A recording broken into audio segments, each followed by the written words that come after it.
അപ്പോൾ പ്രിയപ്പെട്ട പ്രേക്ഷകരെ, അതൊക്കെയാണ് രാവിലെ മുതൽ സംഭവിച്ച വാർത്തകളുടെ തലക്കെട്ടുകൾ. നക്ഷൽ ഇവിടെ നമ്മുടെ പ്രിയപ്പെട്ട അഞ്ജനായ, ഷാഹിദ ഷമീർ, അനുരഞ്ജിത്ത്, ലെനീഷ് ബാബു, റിൻസി മാനുവൽ, ജിജു ഡാനിയൽ, വിപിൻ ബെന്നി, ദക്ഷാദീപ്തി, ലെവിൻ പോൾ, സുനിൽ ബോസ്, ഷെബിൻ മാത്യു, ഉഷാ സുജിത്ത്. അപ്പോൾ നമ്മുടെ പ്രിയപ്പെട്ട പ്രേക്ഷകർ, ഒരിക്കൽ കൂടി ഗുഡ് ആഫ്റ്റർനൂൺ പറയുന്ന എല്ലാ പ്രിയപ്പെട്ട പ്രേക്ഷകർക്കും ഒരു ഉച്ച നമസ്കാരം, ശുഭമധ്യാഹ്നം.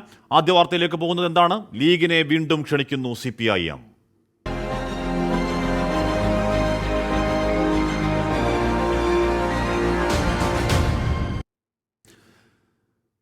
ക്ഷണിക്കലാണ് ഈ ദിവസങ്ങളിൽ. എന്തായാലും മുസ്ലിം ലീഗിനെ LDFിലേക്ക് പരോക്ഷമായി സ്വാഗതം ചെയ്യുന്നു CPIM കേന്ദ്ര കമ്മിറ്റി അംഗം AK ബാലൻ. ലീഗിന്റെ 70% അണികളും കോൺഗ്രസിനൊപ്പം നിൽക്കാൻ വിയോജിപ്പുള്ളവരാണെന്ന് AK ബാലൻ 24നോട് പറഞ്ഞു. AK ബാലന്റേത് ജൽപ്പന മാത്രമാണെന്ന് K മുരളീധരന്റെ മറുപടി. ലീഗിനെ ഇടതുമുന്നണിയിലെത്തിക്കാൻ വാതിൽ തുറന്ന് കാത്തിരിക്കുകയാണ് CPIM. കോൺഗ്രസ് നിലപാടുകളിൽ ലീഗ് അണികൾക്കുള്ള അതിർത്തി മുതലെടുത്തുള്ള രാഷ്ട്രീയ നീക്കം. കോൺഗ്രസിനോടൊപ്പം നിൽക്കുന്നതിൽ മാനസികമായി യോജിപ്പില്ലാത്ത ആൾക്കാരാണ്. ഒരു രൂപത്തിലും കോൺഗ്രസിനെ വിശ്വസിക്കാൻ പറ്റില്ല എന്ന് ആത്മാർത്ഥമായി വിശ്വസിക്കുന്നവരാണ്. അതുകൊണ്ട് അധികകാലം അവർക്ക് അതിൽ നിൽക്കാൻ പറ്റില്ല. AK ബാലന്റെ പ്രതികരണം തെരഞ്ഞെടുപ്പ് തോൽവി ഉറപ്പായതോടെയുള്ള ജൽപ്പന മാത്രമെന്ന് K മുരളീധരൻ പ്രതികരിച്ചു. കോൺഗ്രസ് ലീഗ് ബന്ധം CPM നേതാക്കൾ വിചാരിച്ചാൽ ഇളകില്ലെന്നും K മുരളീധരൻ. അതൊക്കെ ഓരോരുത്തരുടെ ജൽപ്പനങ്ങൾക്ക് മറുപടി പറയാനില്ല. പാർട്ടി ഏൽപ്പിച്ച ദൗത്യം നിർവഹിക്കുക, അതാണ് എൻ്റെ ചുമതല. ലീഗിന് ഞങ്ങൾക്കും വിശ്വാസമുണ്ട്, ലീഗിന് ഞങ്ങളെയും വിശ്വാസമുണ്ട്. അത് തറക്കാൻ ആര് വിചാരിച്ചാലും നടക്കില്ല. തെരഞ്ഞെടുപ്പിൽ ഇപ്പോൾ തോൽവി ഉറപ്പായി. അതുകൊണ്ടാണ് CPMകാർ ഇപ്പോൾ പിച്ചും പേയും പറയുക. മുന്നണി മാറ്റമുണ്ടായില്ലെങ്കിലും ലീഗ് അണികൾക്ക് കോൺഗ്രസിനോടുള്ള വിയോജിപ്പ് തെരഞ്ഞെടുപ്പിൽ ഗുണം ചെയ്യുമെന്നാണ് CPIMന്റെ വിലയിരുത്തൽ. 24 കോഴിക്കോട്.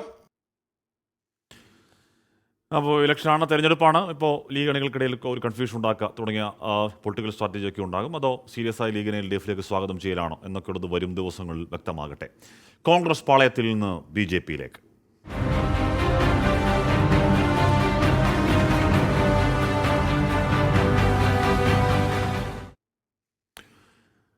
സ്പോർട്സ് കൗൺസിൽ മുൻ പ്രസിഡന്റ് പത്മിനി തോമസും മുൻ DCC ജനറൽ സെക്രട്ടറി തമ്പാനൂർ സതീഷും BJPയിൽ ചേർന്നു. BJP തെരഞ്ഞെടുപ്പ് കമ്മിറ്റി ഓഫീസിൽ സംസ്ഥാന പ്രസിഡന്റ് K സുരേന്ദ്രൻ അംഗത്വം നൽകി. കേന്ദ്രമന്ത്രി രാജീവ് ചന്ദ്രശേഖറും മറ്റ് നേതാക്കളും BJPയിലേക്ക് എത്തിയവരെ സ്വീകരിക്കുകയും ചെയ്തു. കാരണം അതുകൊണ്ടാണ് സ്പോർട്സുമായിട്ട് ബന്ധപ്പെട്ട കാര്യങ്ങളിൽ ഞാൻ കോൺഗ്രസ് പാർട്ടിയോട് ഞാൻ ഒപ്പം നിന്നിരുന്നു. കാര്യം വർഷങ്ങളായി എൻ്റെ കുടുംബം കോൺഗ്രസ് പാർട്ടിയിൽ ഉള്ളവരാണ്. പക്ഷേ ഇവിടെ വന്നതിന് ശേഷം ഈ ഒരു കഴിഞ്ഞ 2-3 വർഷം കൊണ്ട് ഞാൻ ദേശീയ കായിക വേദിയുടെ സ്റ്റേറ്റിൻ്റെ സ്പോർട്സിൻ്റെ പ്രസിഡൻ്റായിരുന്നു. ആദ്യം ഈ കമ്മിറ്റി ഉണ്ടാക്കി കഴിഞ്ഞപ്പോഴത്തേക്ക് നമ്മുടെ എല്ലാ ഇൻ്റർനാഷണൽ കായിക താരങ്ങളും, ഇന്ന് ഇന്ത്യയിലുള്ള എല്ലാ കായിക താരങ്ങളും, മലയാളികളെ കായിക താരങ്ങളെല്ലാം അതിനകത്ത് മെമ്പർമാരായിരുന്നു. വളരെ നല്ല രീതിയിലായിരുന്നു പ്രവർത്തിച്ചുകൊണ്ടിരുന്നത്. എന്നാൽ അതിനകത്ത് തന്നെയുള്ള ഒരാൾ അതിനെ വൃത്തികേടാക്കാൻ, മോശമാക്കാനായിട്ട് നോക്കി. അപ്പോൾ അന്ന് തന്നെ ഞാൻ കംപ്ലൈൻറ്റ് കൊടുത്തു, ഇങ്ങനെ ഒരു പ്രശ്നം പോയിക്കൊണ്ടിരിക്കുകയാണ്, അത് KPCC ഇടപെടണം, അതിനകത്ത് അദ്ദേഹത്തിന് ഒന്നുകിൽ മാറ്റി എനിക്ക് പ്രവർത്തിക്കാനുള്ള അവസരം ഉണ്ടാക്കി തരിക എന്ന് പറഞ്ഞ് ഞാനിപ്പോൾ ഇരിക്കുന്ന ഈ കഴിഞ്ഞ ഒരു 4 പ്രസിഡന്റന്മാർക്ക് ഞാൻ ലെറ്റർ കൊടുത്തു. അവരാരും ഒന്നും മാറ്റിയില്ല. ആ ഒരു ലെറ്ററിന് അവരൊന്നും ഒരു കൺസിഡറേഷനും തന്നില്ല. പിന്നീട് ഈ ഇടയിൽ എന്നാന്ന് വെച്ച് കഴിഞ്ഞാൽ ഇതേ ഇതിൽ തന്നെ ഇരുന്ന സമയത്ത് ഈ ദേശീയ കായിക വേദിയെ നശിപ്പിച്ച ഒരാളെന്നുള്ള നിലയ്ക്ക്, നശിപ്പിക്കുക എന്ന് പറഞ്ഞാൽ ഒരു പ്രവർത്തനവും ചെയ്യാം. നിങ്ങൾക്കൊക്കെ അറിയാം, പ്രസിഡൻ്റായിട്ട് ഞാനിരിക്കുമ്പം സെക്രട്ടറി നല്ലപോലെ വർക്ക് ചെയ്യേണ്ട ആളാണ്.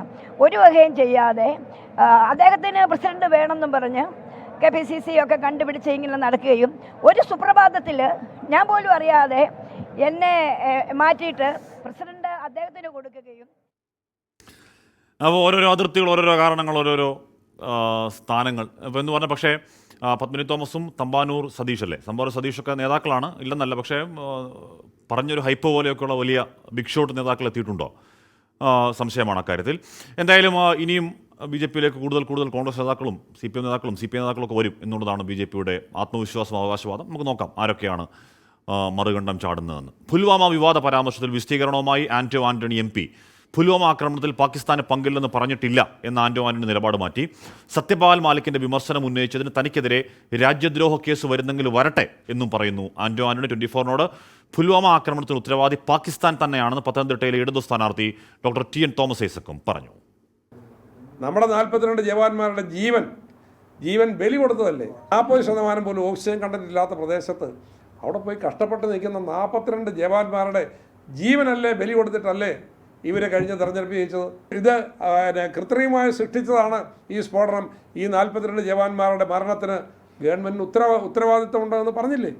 ഇന്നലെ ഈ പറഞ്ഞത് പൂർണ്ണമായി നിഷേധിക്കുകയാണ് പത്തനംതിട്ട MP ആന്റോ ആന്റണി. പുൽവാമയിൽ അന്നത്തെ കാശ്മീർ ഗവർണർ സത്യപാൽ മാലിക് പറഞ്ഞ കാര്യങ്ങൾ ഞാൻ കോട്ട് ചെയ്യുകയാണ് ചെയ്തത്. അദ്ദേഹത്തിനെതിരെ എന്തുകൊണ്ടാണ് ഈ സുരേന്ദ്രൻ രാജ്യദ്രോഹ കുറ്റം ആക്ഷേപിക്കുകയും അത് അവർക്കെതിരെ കേസെടുക്കുകയും ചെയ്യാത്തത്? ഇങ്ങനെയുള്ള യാഥാർത്ഥ്യങ്ങൾ അത് ജനങ്ങളോട് തുറന്നു പറയും. അതിന് ഏത് രാജ്യദ്രോഹ കുറ്റം ആരോപിച്ചാലും ഏത് നടപടിയെടുത്താലും അത് ധീരമായി അതിനെ നേരിടും. പാകിസ്ഥാന് എന്ത് പങ്ക് എന്ന് ചോദിച്ചത് മാധ്യമപ്രവർത്തകരാണെന്നാണ് ആന്റോയുടെ വിശദീകരണം. ആന്റോയുടെ വിവാദ പുൽവാമ പരാമർശത്തിന് മറുപടിയുമായി ഇടതു സ്ഥാനാർത്ഥി ഡോക്ടർ തോമസ് ഐസക് രംഗത്ത്. എന്താ BJP സർക്കാർ ചെയ്തത്? അങ്ങനെ ഒരു ആക്രമണത്തിന് മുന്നറിയിപ്പുണ്ടായിട്ടും അത് പ്രതിരോധിക്കാനുള്ള ഒരു നടപടിയും സ്വീകരിച്ചില്ലെന്ന് അത് ആർമി ഹെഡ്ക്വാർട്ടേഴ്സ് ആവശ്യപ്പെട്ടു, അതുപോലെ തന്നെ ഗവർണർ ആവശ്യപ്പെട്ടു. അത് ചെവിക്കൊണ്ടില്ല. അതേസമയം ആന്റോയുടെ പുൽവാമ പരാമർശം രാഷ്ട്രീയമായി ഉപയോഗിക്കാനുള്ള നീക്കത്തിലാണ് BJP. ഇന്നലെ യുവമോർച്ചയുടെ നേതൃത്വത്തിൽ പത്തനംതിട്ടയിൽ പ്രവർത്തകർ ആന്റോ ആന്റണി MPയുടെ കോലം കത്തിച്ചു. വരും ദിവസങ്ങളിലും പ്രതിഷേധം തുടരാനാണ് യുവമോർച്ചയുടെ തീരുമാനം. 24 പത്തനംതിട്ട. അപ്പോൾ തെരഞ്ഞെടുപ്പ് കാലമാണ്. സാധാരണ വാവിട്ട വാക്കുകളെ പോലെയല്ല. വാവിട്ട വാക്കുകൾ 10 മടങ്ങ് ശക്തിയിൽ മാരക പ്രഹരശേഷിയിൽ തിരിച്ചടിക്കുന്ന ഒരു വല്ലാത്ത കാലമാണ്. അതുകൊണ്ട് സ്ഥാനാർത്ഥികൾ സൂക്ഷിച്ചാൽ അവർക്ക് കൊള്ളാം. ഇവിടെ KL04 ടോക്കീസ് എന്ന ഹാൻഡിൽ പറയുകയാണ്. ഹായ് ഹാഷ്മി, 15, 16, 17 തീയതികളിൽ മഞ്ഞ പിങ്ക് കാർഡുകൾ ഉൾപ്പെട്ട അംഗങ്ങൾക്കുള്ള ആധാർ മസ്റ്ററിംഗ് ആണ്. ആളുകൾ പരമാവധി ഈ അവസരം ഉപയോഗിക്കാൻ പറയുക. അതാ പറഞ്ഞിരിക്കുന്നു. നമ്മുടെ ഈ പറഞ്ഞ KL04 ടോക്കീസ് പേരെന്താണെന്ന് അറിയില്ല, പക്ഷേ ആ ഹാൻഡിൽ ഇടയ്ക്കിടയ്ക്ക് ഇത്തരത്തിലുള്ള സൗദ്ദേശപരമായ കാര്യങ്ങൾ പറയുന്നതിൽ മുൻപന്തിയിൽ നിൽക്കുന്ന ഒരു ഹാൻഡിലാണ്. താങ്ക് യു പേരറിയാത്ത പ്രേക്ഷകനെ. LDF ചേരാനായി കോൺഗ്രസ് നേതാവ് ദീപ്തി മേരി വർഗീസിനെ EP ജയരാജൻ ക്ഷണിച്ചെന്ന ആരോപണം തള്ളുന്നു TG നന്ദകുമാർ. ദീപ്തി മേരി വർഗീസ് പറഞ്ഞത് കള്ളമാണെന്നും ദീപ്തി ജയരാജനെയാണ് പോയി കണ്ടതെന്നും നന്ദകുമാർ 24 പറഞ്ഞു. തൃക്കാക്കര ഉപതെരഞ്ഞെടുപ്പിൽ ദീപ്തി മേരി വർഗീസ് ഉമാ തോമസിന് വോട്ട് ചെയ്തില്ല. VVPAT രസീതിന്റെ കോപ്പി തനിക്ക് വാട്സാപ്പിൽ അയച്ചു തന്നുവെന്നും നന്ദകുമാർ പറയുന്നു. ദീപ്തി മേരി വർഗീസ് പറയുന്നത് 100% തെറ്റായ കാര്യമാണ്. ദീപ്തി മേരി വർഗീസിനെ ചെന്ന് കണ്ടത് ഞാനാണ് അവരുടെ ഫ്ലാറ്റിൽ. അവരാണ് EP ജയരാജനെ വന്ന് കണ്ടത്. അന്ന് കാണാൻ എന്താ ബുദ്ധിമുട്ട്? ബൈ ഇലക്ഷൻ്റെ ചാർജുമായിട്ട് അദ്ദേഹം പാലാരിട്ടത്തുണ്ട്, താമസം എവിടെയാണ്? കാരണം അധികം ഒന്നും പോയി കണ്ടിട്ടില്ല. വെറുതെ തെറ്റായ കാര്യമാണ്. അവർ ഉമാ തോമസിന് വോട്ട് ചെയ്തില്ല. അവർ രേഖപ്പെടുത്തിയ വോട്ട് ആർക്കാണെന്ന് ബോധ്യപ്പെടുത്താൻ അവർ അതിൻ്റെ VVPAT കോപ്പി എനിക്ക് അയച്ചു തന്നത്. VVPAT കോപ്പി അങ്ങനെ എടുക്കാൻ പറ്റുള്ളൂ ആ വോട്ട് ചെയ്യാനൊക്കെയല്ലാതെ. അവരാണ് പറയണത്. ഈ വെറുതെ അസംബന്ധം അധിക്ഷേപിക്കുകയാണ് ഈ പേര്. ആദ്യമൊന്നും ഒരു കാര്യമൊക്കെ നമ്മൾ ഒരു ബൈ ഇലക്ഷൻ സമയത്ത് ഒരു ചില കാര്യങ്ങൾ നമ്മൾ പരിചയത്തിൻ്റെ അടിസ്ഥാനത്തിൽ പറഞ്ഞപ്പോൾ കാണണമെന്ന് ആര് വന്നാലും കാണൂലേ? ശ്യാംകുമാർ വിളിച്ചിരുന്നു. ശ്യാം, ഒരു പ്രധാനപ്പെട്ട ഒരു പാർട്ടി പരിപാടി നടക്കുന്ന ഒരു ദിവസം ഈ നന്ദകുമാറിൻ്റെ അമ്മയ്ക്ക് പൊന്നാട അണിയിക്കാനുള്ള പരിപാടിക്കൊക്കെ EP നേരിട്ട് വന്നതൊക്കെ വലിയ വാർത്തയായതാണ്. അപ്പോൾ സ്വാഭാവികം EP സൗഹൃദമുണ്ട്. ആ EP രക്ഷിച്ചെടുക്കൽ എന്ന ദൗത്യമാണോ അതോ ഇതിൽ നന്ദകുമാറിൻ്റെ റോൾ എന്താണ് ശ്യാം? നന്ദകുമാറിൻ്റെ റോൾ എന്താണ് ഇക്കാര്യത്തിൽ എന്നുള്ളതിൽ വിശദീകരിക്കേണ്ടത് EP-യും ദീപ്തിയുമാണ്. കാരണം ഇവരെ രണ്ടുപേരെയും കൂട്ടിയിണക്കിയത് നന്ദകുമാറാണ് എന്നുള്ളത് നന്ദകുമാർ സമ്മതിച്ചിട്ടുണ്ട്. അതിനപ്പുറത്തേക്ക് എന്തെങ്കിലും റോൾ ഉണ്ടോ എന്നുള്ളത് ഹാഷ്മി പറഞ്ഞ പോലെ രക്ഷിച്ചെടുക്കലാണോ എന്ന് ഉൾപ്പെടെയുള്ള കാര്യങ്ങളിൽ ഇനി മറുപടി പറയേണ്ടത് ഇവരൊക്കെ തന്നെയാണ്. കാരണം പക്ഷേ ഇപ്പോൾ ഉണ്ടായിരിക്കുന്ന ആരോപണം അതീവ രൂക്ഷമാണ്. പ്രത്യേകിച്ച് UDF-ന്റെ സ്ഥാനാർത്ഥി മത്സരിക്കുകയും വിജയിക്കുകയും ചെയ്ത ഒരു ഉപതെരഞ്ഞെടുപ്പിൽ അന്ന് അവിടെ ഉണ്ടായിരുന്ന ഒരു പ്രധാനപ്പെട്ട രാഷ്ട്രീയ നേതാവ് കൂടിയാണ് ദീപ്തി മേരി വർഗീസ്. അവർ വോട്ട് ചെയ്തില്ല എന്നുള്ളത് മാത്രമല്ല, ആർക്ക് വോട്ട് ചെയ്തു എന്നതിൻ്റെ VVPAT രസീതിൻ്റെ കോപ്പി തനിക്ക് അയച്ചു തന്നുവെന്ന് നന്ദകുമാർ പറയുമ്പോൾ ഒട്ടും കുറച്ചു കാണാൻ കഴിയുന്നതല്ല ആരോപണം. ഏതായാലും അതിൽ ദീപ്തി മേരി വർഗീസിന്റെ പ്രതികരണം ഉണ്ടാകുമെന്നുള്ള കാര്യം ഉറപ്പാണ്. പ്രത്യേകിച്ച് അവരുടെ രാഷ്ട്രീയ നിലനിൽപ്പിനെ പോലും ചോദ്യം ചെയ്യുന്ന ഒരു പരാമർശമാണ് നന്ദകുമാർ നടത്തിയിരിക്കുന്നത് എന്നുള്ളത് ശ്രദ്ധേയമാണ്. ഇന്നലെ വരെ പറഞ്ഞിരുന്നത് EP ജയരാജൻ ദീപ്തി മേരി വർഗീസിനെ കണ്ടു, സ്ഥാനാർത്ഥിയാക്കാൻ ക്ഷണിച്ചു എന്നുള്ളതാണ്. അത് ദീപ്തി മേരി വർഗീസ് സ്ഥിരീകരിക്കുകയും ചെയ്തിരുന്നതാണ്.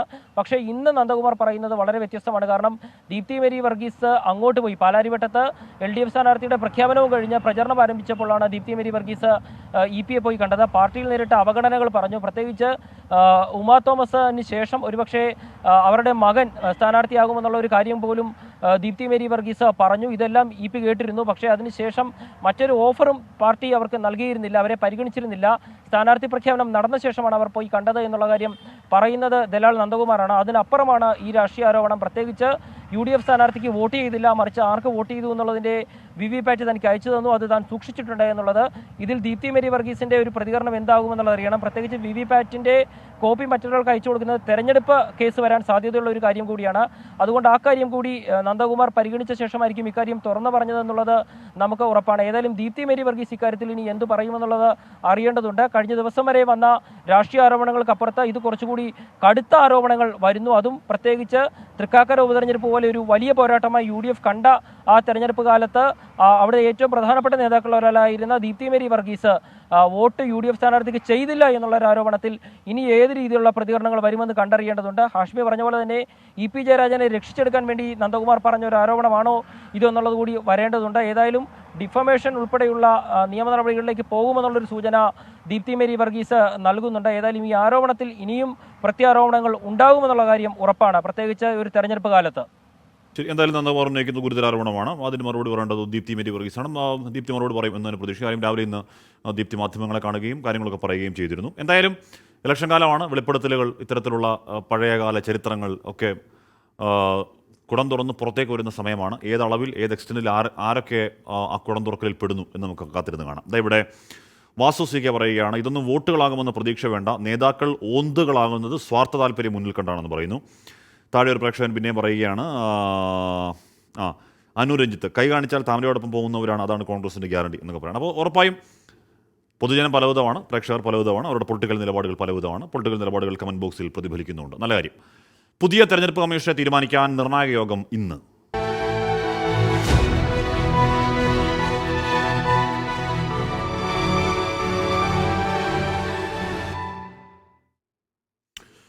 പുതിയ തെരഞ്ഞെടുപ്പ് കമ്മീഷണർമാരെ തീരുമാനിക്കാൻ പ്രധാനമന്ത്രിയുടെ അധ്യക്ഷതയിൽ നിർണായക യോഗം. കേരള കേഡർ IAS ഉദ്യോഗസ്ഥൻ അമിതാഭ് ഖാൻ തെരഞ്ഞെടുപ്പ് കമ്മീഷണർ അയക്കുമെന്നാണ് സൂചന. ഏകീകൃത തിരിച്ചറിയൽ കാർഡ് സമിതിയുടെ മുൻ ചെയർമാൻ അജയ് ഭൂഷണും പരിഗണനയിലുണ്ട് എന്നാണ് വിവരം. പൊതു തെരഞ്ഞെടുപ്പ് തീയതി പ്രഖ്യാപനം പുതിയ അംഗങ്ങൾ ചുമതലയേറ്റ ശേഷമാകും ഉണ്ടാവുക. Rരാധാകൃഷ്ണൻ വെച്ചിരുന്നു. RK, ഇന്ന് തന്നെ ആ തീരുമാനം ഉണ്ടാകും എന്നല്ലേ കരുതേണ്ടത്? RK, അതിനോടൊപ്പം തന്നെ ഇത് രാജ്യചരിത്രത്തിൽ അങ്ങനെ സാധാരണമായി ഉള്ളതല്ല.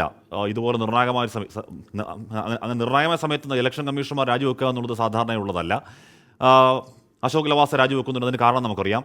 അരുൺ ഗോയൽ ഇലക്ഷൻ്റെ 11-ാം മണിക്കൂറിൽ രാജിവെച്ചൊരു ദിവസം ഇത്രയായിട്ടും എന്താണ് കാരണം എന്നതിനെക്കുറിച്ച് ഒരു സൂചനയും ഇല്ലാതിരിക്കുന്നത് അത്ഭുതമാണ്. RK, തീർച്ചയായിട്ടുമാണ്. ഇതിൽ ഈ നാളത്തെ ദിവസത്തിനൊരു വലിയ പ്രാധാന്യമുണ്ട്. കാരണം ഈ സമിതിയിൽ നിന്ന് ചീഫ് ജസ്റ്റിസിനെ ഒഴിവാക്കിയ ഇതുമായി ബന്ധപ്പെട്ടുണ്ടായ നിയമനിർമ്മാണം, ആ നിയമനിർമ്മാണത്തിൻ്റെ സാധുത ചോദ്യം ചെയ്തൊരു ഹർജി സുപ്രീം കോടതിയുടെ മുന്നിൽ ചീഫ് ജസ്റ്റിസിന് മുന്നിൽ എത്തുന്നുണ്ട്. ആ ഹർജി കേൾക്കുന്നതിന് മുമ്പ് സ്റ്റാറ്റസ് കോ എന്നുള്ളത് ഇലക്ഷൻ കമ്മീഷണർമാർ രാജ്യത്ത് ഉള്ള രീതിയിലാക്കി മാറ്റാനായിട്ടുള്ള ഒരു നീക്കമാണ് ഇപ്പോൾ കേന്ദ്ര സർക്കാർ ആരംഭിച്ചിരിക്കുന്നത്. ഇതിൻ്റെ ഭാഗമായിട്ടാണ് ഇന്ന് തന്നെ ഈ സമിതിയുടെ യോഗം പൂർത്തിയാക്കി കമ്മീഷണർമാരെ പ്രഖ്യാപിക്കുകയും അവർക്ക് ചുമതല ഇന്ന് തന്നെ ഏറ്റെടുക്കാനായിട്ടുള്ള അവസരമൊരുക്കുകയും ചെയ്യാനായിട്ടുള്ള നീക്കങ്ങൾ. നമുക്കറിയാനായിട്ട് സാധിക്കുന്നത് നിയമമന്ത്രാലയം 6 പേരുടെ ഒരു കരട് പട്ടിക തയ്യാറാക്കി എന്നുള്ളതാണ്. അതിൽ ഏറ്റവും ശ്രദ്ധേയമായിട്ടുള്ള പേര് മുൻ ED ഡയറക്ടർ കൂടിയായിട്ടുള്ള സഞ്ജയ് മിശ്രയുടെ പേരാണ്. PC മോദി, രാധാ S ചൗഹാൻ, ദുർഗാശങ്കർ മിശ്ര, ദീപങ്കർ ഗുപ്ത, മൊഹപാത്ര അടങ്ങിയ ഈ 6 അംഗങ്ങളിൽ നിന്ന് ആയിരിക്കും ഈ കരട് പട്ടിക അങ്ങനെയാണ്. ആ പട്ടികയിൽ നിന്നായിരിക്കും 2 പേരുകളെ തിരഞ്ഞെടുക്കുക എന്നുള്ളതാണ് ഇപ്പോൾ നമുക്ക് മനസ്സിലാക്കാനായിട്ട് സാധിക്കുന്നത്. ഇതിൽ നിലവിലുള്ള ഒരു അവസ്ഥയിൽ ഏതെങ്കിലും പേരുകളിൽ ഒരു മാറ്റം വരണമെന്നുണ്ടെങ്കിൽ അത് പ്രധാനമന്ത്രിക്ക് താല്പര്യമുള്ള മറ്റേതെങ്കിലും പേരുണ്ടെങ്കിൽ അദ്ദേഹത്തിന് നിർദ്ദേശിക്കാം. സമിതിയിൽ സർക്കാരിൻ്റെ പ്രതിനിധികളായിട്ടുള്ള പ്രധാനമന്ത്രിക്കും നിയമമന്ത്രിക്കും ഉള്ള ആ ഒരു സ്വാധീനം, അവരുടെ ഭൂരിപക്ഷം, അതിൻ്റെ ഒരു അടിസ്ഥാനത്തിൽ വേണമെങ്കിൽ അവർക്ക് ആ പേരുകൾ അംഗീകരിപ്പിക്കുകയും ചെയ്യാം. ഏതായാലും അതുകൊണ്ട് സമിതി യോഗം നിർണായകമായിരിക്കും. ഈ യോഗവുമായി ബന്ധപ്പെട്ട് വളരെ ശക്തമായിട്ടുള്ള വിമർശനങ്ങൾ ഉയർന്ന ഒരു സാഹചര്യത്തിലും ഈ യോഗം ഇന്ന് തന്നെ പൂർത്തിയാക്കുക എന്നുള്ളതാണ് കേന്ദ്ര സർക്കാരിൻ്റെ തീരുമാനം. ഈ യോഗം പൂർത്തിയാക്കിയതിനു ശേഷം തെരഞ്ഞെടുക്കപ്പെടുന്ന അംഗങ്ങൾക്ക് ഇന്ന് തന്നെ വിജ്ഞാപനവും അതിനുശേഷം അവർക്ക് ചുമതല ഏറ്റെടുക്കാനുള്ള അവസരവും ഒരുക്കും എന്നും നമുക്ക് അറിയാൻ സാധിക്കുന്നുണ്ട്.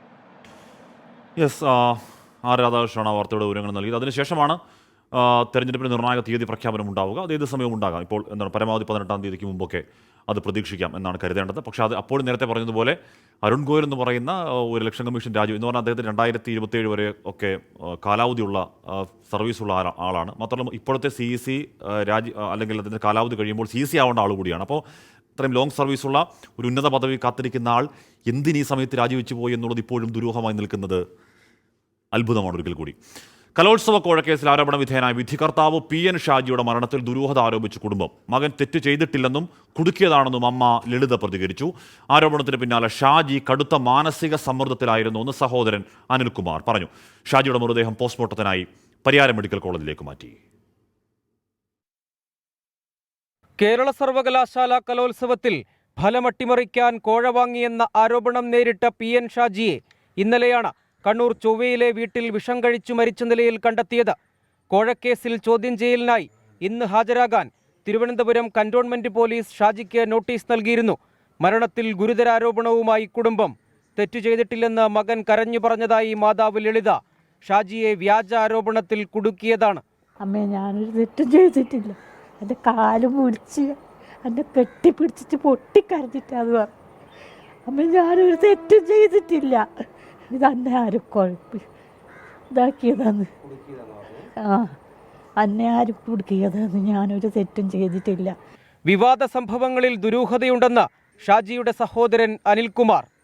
ഞാൻ ചോദിച്ചപ്പോൾ അവൻ എന്നോട് സത്യമായിട്ട് പറഞ്ഞതാണ്, ഞാനിതിൽ നിരപരാധി. എന്നെ പല ആളും സമീപിച്ചിന്, എന്നെ വിളിച്ചിന് ഫോണിൽ. കാരണം ഇതിന് ജഡ്ജസിൻ്റെ ഇതിൽ മുന്നേ പോയ സമയത്തും ഫോൺ ഇവർ യൂസ് ചെയ്യുന്ന സമയത്ത് ഫോൺ എടുക്കലൊന്നുമില്ല. മെസ്സേജും വന്ന് ഇങ്ങനെ നോക്കുകയെന്നല്ലാതെ എടുത്തിട്ട് മറുപടി ഒന്നും കൊടുക്കലില്ല പോലും. എൻ്റെ അടുത്ത ആൾക്കാരൻ ഞാൻ ഇത് ചെയ്തിരുന്നവൻ പറയുന്നത്. നിരപരാധിയാണെന്നും കോഴ വാങ്ങിയിട്ടില്ലെന്നും രേഖപ്പെടുത്തിയ ആത്മഹത്യാക്കുറിപ്പ് പോലീസ് കണ്ടെടുത്തിരുന്നു. പിന്നിൽ കളിച്ചവരെ ദൈവം രക്ഷിക്കട്ടെ എന്നും കുറിപ്പിൽ പരാമർശമുണ്ട്. കണ്ണൂർ ജില്ലാ ആശുപത്രിയിൽ ഇൻക്വസ്റ്റ് നടപടികൾ പൂർത്തിയാക്കിയതിനു ശേഷം മൃതദേഹം പോസ്റ്റ്മോർട്ടത്തിനായി പരിയാരം മെഡിക്കൽ കോളേജിലേക്ക് മാറ്റി. ഷാജിയുടെ വീട്ടിൽ പോലീസും ഫോറൻസിക് സംഘവും പരിശോധന നടത്തി. 24 കണ്ണൂർ. ലില്ലി ജോളിയിൽ പറയുകയാണ്, പാവപ്പെട്ട അമ്മമാരുടെ മക്കൾ നഷ്ടപ്പെട്ടതിനും കണ്ണീരിനും ആരുത്തരം പറയും. അധികാരികൾ ഉത്തരം കൊടുത്തില്ലെങ്കിലും കാലം അതിന് മറുപടി കൊടുത്തിരിക്കും. അത്രമേൽ വേദനയാണല്ലോ അമ്മമാർ അനുഭവിക്കും. നമ്മൾ ഈ കാലയളവിൽ കുറേ അധികം മക്കൾ നഷ്ടപ്പെട്ട അമ്മമാരുടെ കണ്ണീരാണ് വിധിക്കപ്പെട്ടവരാണ്. അതിൽ പലം ഒരു സങ്കടം ഈ ലോകത്തില്ല, അല്ലേ ലില്ലി ചേച്ചി? കേരള സർവകലാശാല കലോത്സവത്തിലെ കോഴ ആരോപണത്തിൽ FIR പുറത്ത്. മരിച്ച വിധികർത്താവ് PN ഷാജിയാണ് ഒന്നാം പ്രതി. ജോമറ്റ്, സൂരജ് എന്നീ നൃത്ത പരിശീലകർ 2ഉം 3ഉം പ്രതികളാണ്. വിധികർത്താവായ PN ഷാജി നൃത്ത പരിശീലകരുടെ സ്വാധീനത്തിന് വഴങ്ങിയെന്നും പ്രതികൾ സർവകലാശാലയോടും വിദ്യാർത്ഥികളോടും കുറ്റകരമായ വിശ്വാസവഞ്ചന ചെയ്തുവെന്നുമാണ് FIR ഉള്ളത്. വിശ്വാസവഞ്ചന ഉൾപ്പെടെയുള്ള വകുപ്പുകൾ ചുമത്തിയാണ് കേസെടുത്തിരിക്കുന്നത്. വിവരങ്ങളുമായി അഖിൽ ഷാ അൻസാർ ചേരുന്നു. അഖിൽ, കെട്ടതിനപ്പുറം കുറച്ചുകൂടി ആഴത്തിൽ, കുറച്ചുകൂടി ഗുരുതരമായ ഒരു നെറ്റ്വർക്കിലൂടെ ഒക്കെ പ്രവർത്തിക്കുന്ന ഒരു മാഫിയയുടെ സൂചന FIR നൽകുന്നുണ്ടോ? തീർച്ചയായിട്ടും അങ്ങനെ തന്നെയാണ് ഹഷ്മി. അതായത് ഈ കലോത്സവം നടക്കുന്ന ഈ ആരോപണം ഉണ്ടാകുന്ന സാഹചര്യത്തിലും SFI ഉൾപ്പെടെയുള്ളവർ ആരോപിച്ചത് ഇത്തരത്തിൽ ഇതിന് പിന്നിൽ വലിയൊരു സംഘം തന്നെയുണ്ട്. ഇത്തരത്തിൽ കോഴ വാങ്ങി വിദ്യാർത്ഥികൾക്ക് മാർക്ക് കൂട്ടി നൽകുന്നുള്ളൊരു ആരോപണം നേരത്തെ തന്നെ പുറത്തു വന്നതാണ്. അതിന് പിന്നാലെയാണ് ഇത്തരത്തിൽ അതൊരു പരാതിയായി വരികയും ഈ 3 പേരെ, അതായത് വിധികർത്താവിനെയും അതുപോലെ തന്നെ പരിശീലകരെയും അടക്കം 3 പേരെ തിരുവനന്തപുരം കന്റോൺമെന്റ് പോലീസ് അറസ്റ്റ് ചെയ്യുകയും പിന്നാലെ അവരെ വിട്ടയക്കുകയും ചെയ്യുന്നത്. ഈ ഘട്ടത്തിലാണ് ഇപ്പോൾ അതിൻ്റെ FIR പുറത്തു വന്നിരിക്കുന്നത്. ഒന്നാം പ്രതിയായി ഇന്നലെ രാത്രി മരിച്ച വിധികർത്താവിനെയാണ് പ്രതി ചേർത്തിട്ടുള്ളത്. ഈ ഷാജി എന്ന ആള് ഈ 2ഉം 3ഉം പ്രതികളുടെ വാക്കിന് വഴങ്ങുകയും ഈ പ്രതികൾ പരിശീലിപ്പിച്ചിരുന്ന വിദ്യാർത്ഥികൾക്ക് മാർക്ക് കൂട്ടി നൽകുകയും ചെയ്തു എന്നുള്ളതാണ് പോലീസ് FIRൽ കൃത്യമായി പറയുന്നത്. വഞ്ചന കുറ്റമടക്കം ചുമത്തിയാണ് ഗുരുതരമായ വകുപ്പുകളിട്ട് തന്നെയാണ് പോലീസ് ഇക്കാര്യത്തിൽ കേസും എടുത്തിരിക്കുന്നത്. ഹാഷ്മി. അഖിൽ ഷാ അൻസാറാണ് വാർത്തയുടെ വിവരങ്ങൾ നൽകിയത്. കേരള സർവകലാശാല കലോത്സവത്തിൽ കോഴ ആരോപണം നേരിട്ട വിധികർത്താവിൻ്റെ ആത്മഹത്യ SFIയുടെ ക്രൂരതയെന്ന് പ്രതിപക്ഷ നേതാവ് VD സതീശൻ. ഫലമട്ടിമറിക്കാൻ SFI ഇടപെടൽ നടത്തിയെന്ന് K സുധാകരൻ ആരോപിച്ചു. കോഴ ആരോപണം നേരിടുന്ന നൃത്ത അധ്യാപകർ ഹൈക്കോടതിയിൽ മുൻകൂർ ജാമ്യ ഹർജി നൽകി. സംഘർഷങ്ങളെ തുടർന്ന് നിർത്തിവെച്ച കലോത്സവത്തിന് തുടർ നടത്തിപ്പിൽ നാളെ തീരുമാനമുണ്ടാകും. കേരള സർവകലാശാല കലോത്സവ വിധികർത്താവിൻ്റെ ആത്മഹത്യയിൽ SFIക്കെതിരെ രൂക്ഷ വിമർശനമാണ് പ്രതിപക്ഷ നേതാവ് ഉന്നയിച്ചത്. SFI ആണ് അക്രമം അഴിച്ചുവിട്ടത്. ഷാജിയുടെ ആത്മഹത്യ SFIയുടെ ക്രൂരതയാണെന്നും SFIക്കെതിരെ കൊലക്കുറ്റം ചുമത്തണമെന്നും പ്രതിപക്ഷ നേതാവ് ആവശ്യപ്പെട്ടു. ഇവർക്കെതിരായിട്ട് കൊലക്കുറ്റത്തിനാണ് യഥാർത്ഥത്തിൽ കേസെടുക്കേണ്ടത്. മുഖ്യമന്ത്രി പിണറായി വിജയൻ ഇവർക്ക് ഒരുക്കി കൊടുത്തിരിക്കുന്ന തണലാണ് ഈ ക്രിമിനലുകൾ ഇങ്ങനെ കേരളത്തിൽ അഴിഞ്ഞാടിക്കൊണ്ടിരിക്കുന്നത്. ഇനി കേരളത്തിലെ രക്ഷകർത്താക്കൾ ഇറങ്ങി ഇവരിൽ നിന്ന് നമ്മുടെ കുട്ടികളെ രക്ഷിക്കാൻ വേണ്ടി ഇറങ്ങേണ്ട സ്ഥിതിയിലേക്ക് കാര്യങ്ങൾ വന്നിരിക്കുകയാണ്. ഷാജിയുടെ മരണത്തിന് ഉത്തരവാദികൾ SFI ആണെന്നും അപമാനം സഹിക്കാതെയാണ് വിധികർത്താവ് ആത്മഹത്യ ചെയ്തതെന്നും K സുധാകരൻ. ഈ പറയുന്ന പാപ മനുഷ്യന്റെ മരണത്തിനും ഉത്തരവാദി SFI ആണ്. യൂണിവേഴ്സിറ്റി കലോത്സവത്തിൻ്റെ അകത്ത് മാർഗം കളിയിൽ അവർ പറഞ്ഞ ആൾക്ക് ഒന്ന് ഫസ്റ്റ് കൊടുക്കാനും സെക്കൻഡ് കൊടുക്കാനും ആവശ്യപ്പെട്ടപ്പോൾ ഇദ്ദേഹം അത് നിഷേധിച്ചു എന്നാണ് ഞാൻ തിരുവനന്തപുരത്ത് വിളിച്ചു, ഇദ്ദേഹത്തോടൊപ്പം വർക്ക് ചെയ്ത അധ്യാപകരെ വിളിച്ചു. അവരൊക്കെ എന്തൊക്കെ പറഞ്ഞു, ഒരു കുറ്റവും അവർ ചെയ്തിട്ടില്ലെന്ന് മാത്രമല്ല നിഷ്പക്ഷമതിയാണ് അയാൾ, ഇതുവരെ അയാളെ പറ്റി ഒരു പരാതി ഉണ്ടായിട്ടില്ല. പക്ഷേ പരാതി SFIക്കാർ ഉണ്ടാക്കിയതാണ്. ഇയാളെ തല്ലി എന്ന് പറയുന്നുണ്ട്, ഇദ്ദേഹത്തെ തല്ലി. വിധികർത്താവിന്റെ ആത്മഹത്യ ദൗർഭാഗ്യകരമെന്നും കലോത്സവത്തിൽ പ്രശ്നങ്ങളുണ്ടാക്കിയത് നുഴഞ്ഞു കയറിയവരാണെന്നും ഉന്നത വിദ്യാഭ്യാസ മന്ത്രി ആർ ബിന്ദു. യുവജനോത്സവങ്ങളൊക്കെ വളരെ സൗഹാർദ്ദപരമായിട്ടാണ് നടക്കേണ്ടത്. ഇത്തവണയും സംഘാടകരുടെ ഭാഗത്തുനിന്നുണ്ടായ എന്തെങ്കിലും പ്രശ്നമല്ല, നുഴഞ്ഞു കയറി ആരോ ഉണ്ടാക്കിയിരിക്കുന്ന ഒരു പ്രശ്നമാണ്. അപ്പൊ എന്താണ് സംഭവിച്ചത് എന്നുള്ളതിനെ കുറിച്ചുള്ള കൃത്യമായ ചിത്രം പോലീസ് അന്വേഷണം പൂർത്തീകരിക്കുമ്പോഴേ നമുക്ക് മനസ്സിലാക്കാൻ സാധിക്കുള്ളൂ. സംഭവത്തിൽ SFIയുടെ പങ്ക് വിശദമായി പരിശോധിക്കണമെന്ന് KSU ആവശ്യപ്പെട്ടു. വിധികർത്താക്കളായ ജോമറ്റും സൂരജും ഹൈക്കോടതിയിൽ മുൻകൂർ ജാമ്യാപേക്ഷ നൽകി. പരാതിക്ക് പിന്നിൽ രാഷ്ട്രീയ സമ്മർദ്ദമാണെന്നും കേസ് പോലീസ് കെട്ടിച്ചമച്ചതാണെന്നും പരാതിയിൽ പറയുന്നു. സംഘർഷങ്ങളെ തുടർന്ന് നിർത്തിവെച്ച കലോത്സവം പുനരാരംഭിക്കുന്നതിൽ നാളെ സർവകലാശാല സിൻഡിക്കേറ്റ് യോഗം തീരുമാനമെടുക്കും. 24 തിരുവനന്തപുരം. സമയം 1:30, സമയം 1 മണി കഴിഞ്ഞ് 30 മിനിറ്റ് 52 സെക്കൻഡാണ്. പ്രിയപ്പെട്ട പ്രേക്ഷകർക്ക് ഭക്ഷണം കഴിച്ചിട്ടുണ്ട് എന്ന് കരുതുകയാണ് നോമ്പില്ലാത്തവർ. മുഖ്യമന്ത്രിക്കും മകൾക്കുമെതിരായ മാസപ്പടി ആരോപണത്തിൽ കേസെടുക്കാനാകില്ലെന്ന് വിജിലൻസ്. അന്വേഷണം ആവശ്യപ്പെട്ട് മാത്യു കുഴൽനാടൻ നൽകിയ ഹർജി പരിഗണിക്കവേ തിരുവനന്തപുരം പ്രത്യേക വിജിലൻസ് കോടതിയാണ് ഇക്കാര്യം അറിയിച്ചത്. ഹർജിയിൽ ഈ മാസം 27-ന് വാദം കേൾക്കും. ധാതുമണൽ ഖനനത്തിന് CMRL കമ്പനിക്ക് വഴിവിട്ട് സഹായം നൽകിയെന്നും പ്രത്യുപകാരമായി മുഖ്യമന്ത്രിയുടെ മകൾക്ക് CMRL കമ്പനി മാസപ്പടി കൊടുത്തുവെന്നുമായിരുന്നു മാത്യു കുഴൽനാടൻ ഹർജിയിൽ ആരോപിച്ചത്. മുഖ്യമന്ത്രിയും മകൾ വീണ വിജയനുമടക്കം 7 പേർക്കെതിരെയായിരുന്നു ഹർജി. ഹർജിയിൽ ഉന്നയിച്ചിരിക്കുന്ന വിഷയം ഹൈക്കോടതിയുടെ പരിഗണനയിലാണെന്ന് വിജിലൻസ് ചൂണ്ടിക്കാട്ടി. ആരോപണങ്ങൾ അഴിമതി നിരോധന വകുപ്പ് പരിധിയിൽ വരില്ല. കേസുമായി ബന്ധപ്പെട്ട മുഴുവൻ വിഷയവും കോടതിയുടെ പരിഗണനയിലാണ്. അത്തരമൊരു സാഹചര്യത്തിൽ അന്വേഷണം സാധ്യമല്ലെന്നാണ് വിജിലൻസ് നിലപാട്. കേസിൽ പ്രത്യേകമായ വാദം കേൾക്കേണ്ടതുണ്ടെന്ന് കോടതി അഭിപ്രായപ്പെട്ടു. ഇരുഭാഗത്തിന്റെയും വാദം കേൾക്കുന്നതിനായി ഈ മാസം 27-ന് ഹർജി വീണ്ടും പരിഗണിക്കും. 24 തിരുവനന്തപുരം. നമ്മുടെ പവിത്രൻ പാതിരാപ്പുരച്ചോട് പറയുന്നു, സുലൈമാൻ അബ്ദുൽ ഖാദറെ കാണുവാനില്ല, കണ്ടു കിട്ടുന്നവർ അദ്ദേഹത്തോട് ഉടനെ 24 കമന്റ് ബോക്സിൽ റിപ്പോർട്ട് ചെയ്യാൻ പറയുക. ശരിയാണല്ലോ, സുലൈമാൻ അബ്ദുൽ ഖാദർ എല്ലാ ദിവസവും മുടക്കമില്ലാതെ വരുന്ന ആളാണ്. ഇന്നിപ്പോൾ ഉറങ്ങിപ്പോയോ എന്തോ. വേറൊരു പ്രേക്ഷകൻ പറയുന്നുണ്ട് അതിനോട്, ബാലകൃഷ്ണക്കുറുപ്പ്, ഹാഷ്മി, ഒരു കുല പഴം കൊടുക്കാമെന്ന് പറഞ്ഞാൽ മറുകണ്ഠം ചാടുന്ന പാർട്ടി നേതാക്കളാണ് ഇക്കാലത്ത് പാർട്ടിയിലുള്ളത്. ഇവർ എങ്ങനെ ജനങ്ങളെ സേവിക്കും?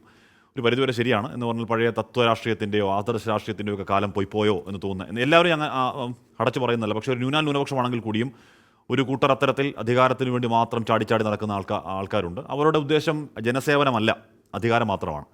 എക്സൈസ് ലോക്കപ്പിനുള്ളിൽ പ്രതി മരിച്ചതിൽ ദുരൂഹത.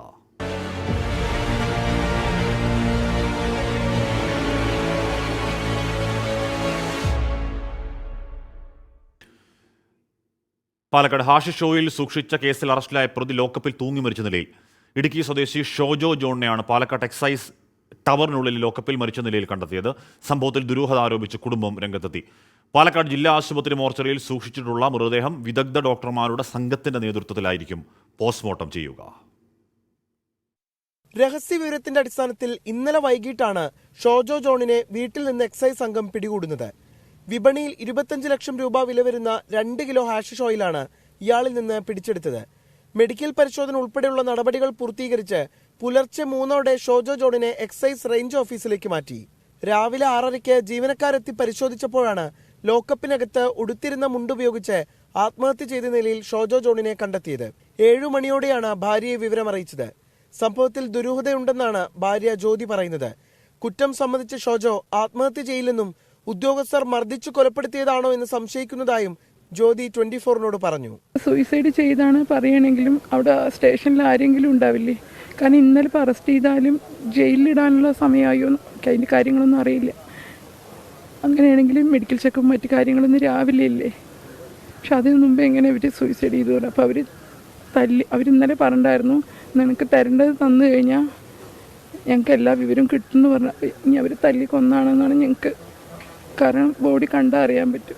ഒരു വീട്ടിൽ നിന്ന് പോകുമ്പോൾ ഇവർ പറഞ്ഞു, ഞാൻ ഓടുമൊന്നുമില്ല, ഞാൻ കുറ്റം സമ്മതിച്ചാണ്. അപ്പം എൻ്റെ കയ്യാമം വെച്ചിട്ട് 2-3 പേര് തള്ളിക്കൊണ്ടാണ് പോയത്. അപ്പോൾ ഇവർ പറഞ്ഞു, ഞാൻ ഓടില്ല പറഞ്ഞു. എന്ത് കേസാണെന്ന് വെച്ചാൽ നിങ്ങൾ ചെയ്തോളൂ, ഞാൻ തെറ്റ് ചെയ്തിട്ടുണ്ടെങ്കിൽ ഞാൻ ഇതാവാന്ന് പറഞ്ഞാണ്. അങ്ങനെയുള്ള ആളെങ്ങനെ സൂയിസൈഡ് ചെയ്യും? CCTV ദൃശ്യങ്ങൾ പരിശോധിച്ചതിൽ നിന്ന് ഷോജോയുടെ മരണം ആത്മഹത്യയെന്ന് വ്യക്തമായെന്നാണ് ഉയർന്ന എക്സൈസ് ഉദ്യോഗസ്ഥർ പറയുന്നത്. വിഷയത്തിൽ എക്സൈസ് വകുപ്പ് തല അന്വേഷണം ആരംഭിച്ചു. 24 പാലക്കാട്. എന്തായാലും പാലക്കാട് ഈ പ്രതിയെ ലോക്കപ്പിൽ മരിച്ച നിലയിൽ കണ്ടെത്തിയ സംഭവത്തിൽ അന്വേഷണം ക്രൈംബ്രാഞ്ച് ഡിവൈഎസ്പിയുടെ നേതൃത്വത്തിലായിരിക്കും അന്വേഷണം. മരണത്തിൽ ദുരൂഹതയുണ്ടെന്ന് പ്രതിയുടെ ബന്ധുക്കൾ ആരോപിച്ചിരുന്നു. ഇടുക്കി സ്വദേശി ഷോജോ ജോൺ ആണ് ആത്മഹത്യ ചെയ്തത്. വിവരങ്ങളുമായി നിഖിൽ പ്രമേഷ്. നിഖിൽ, കുടുംബം സംശയിക്കുന്നത് പോലീസിനെ ആയതുകൊണ്ട് അന്വേഷിക്കേണ്ടത് പോലീസല്ല ക്രൈംബ്രാഞ്ച് തന്നെയാണ് അല്ലേ? തീർച്ചയായിട്ടും അശ്വിനി. പക്ഷെ ഇക്കാര്യത്തിൽ ദുരൂഹത സംശയിക്കാൻ കുടുംബത്തിന് സ്വാഭാവികമായിട്ടും അർഹതയുണ്ട്. എന്നിരിക്കെ പോലും ഇതൊരു ആത്മഹത്യയാണ് എന്ന് വ്യക്തമാക്കുന്ന CCTV ദൃശ്യങ്ങൾ ഇതിനോടകം തന്നെ പോലീസ് ശേഖരിച്ചിട്ടുണ്ട്. ഈ എക്സൈസ് ടവറിലെ CCTV ദൃശ്യങ്ങൾ ശേഖരിച്ചിട്ടുണ്ട്. പക്ഷെ കുടുംബം ഇത്തരത്തിലുള്ള ഒരു ആരോപണം ഉന്നയിക്കുന്നു. ഉദ്യോഗസ്ഥരുടെ ഭാഗത്തുണ്ടായ വീഴ്ച, ഒരു പ്രതി ലോക്കപ്പിൽ കിടക്കുമ്പോൾ ആ സമയത്ത് അവിടെ ഒരു സാന്നിധ്യം ഉണ്ടായില്ല എന്നുള്ളതാണ്. ഉദ്യോഗസ്ഥർ പറയുന്നത് പുലർച്ചെ 3 മണിക്കാണ് മറ്റു നടപടികൾ, വൈദ്യപരിശോധനയൊക്കെ പൂർത്തിയാക്കി പ്രതിയെ സെല്ലിൽ അടച്ചത്. അതിനുശേഷം 6:30 വന്നു നോക്കുമ്പോഴാണ് ഇത്തരത്തിൽ സെല്ലിൽ തൂങ്ങി നിൽക്കുന്ന നിലയിൽ കണ്ടെത്തിയത് എന്നുള്ളതാണ്.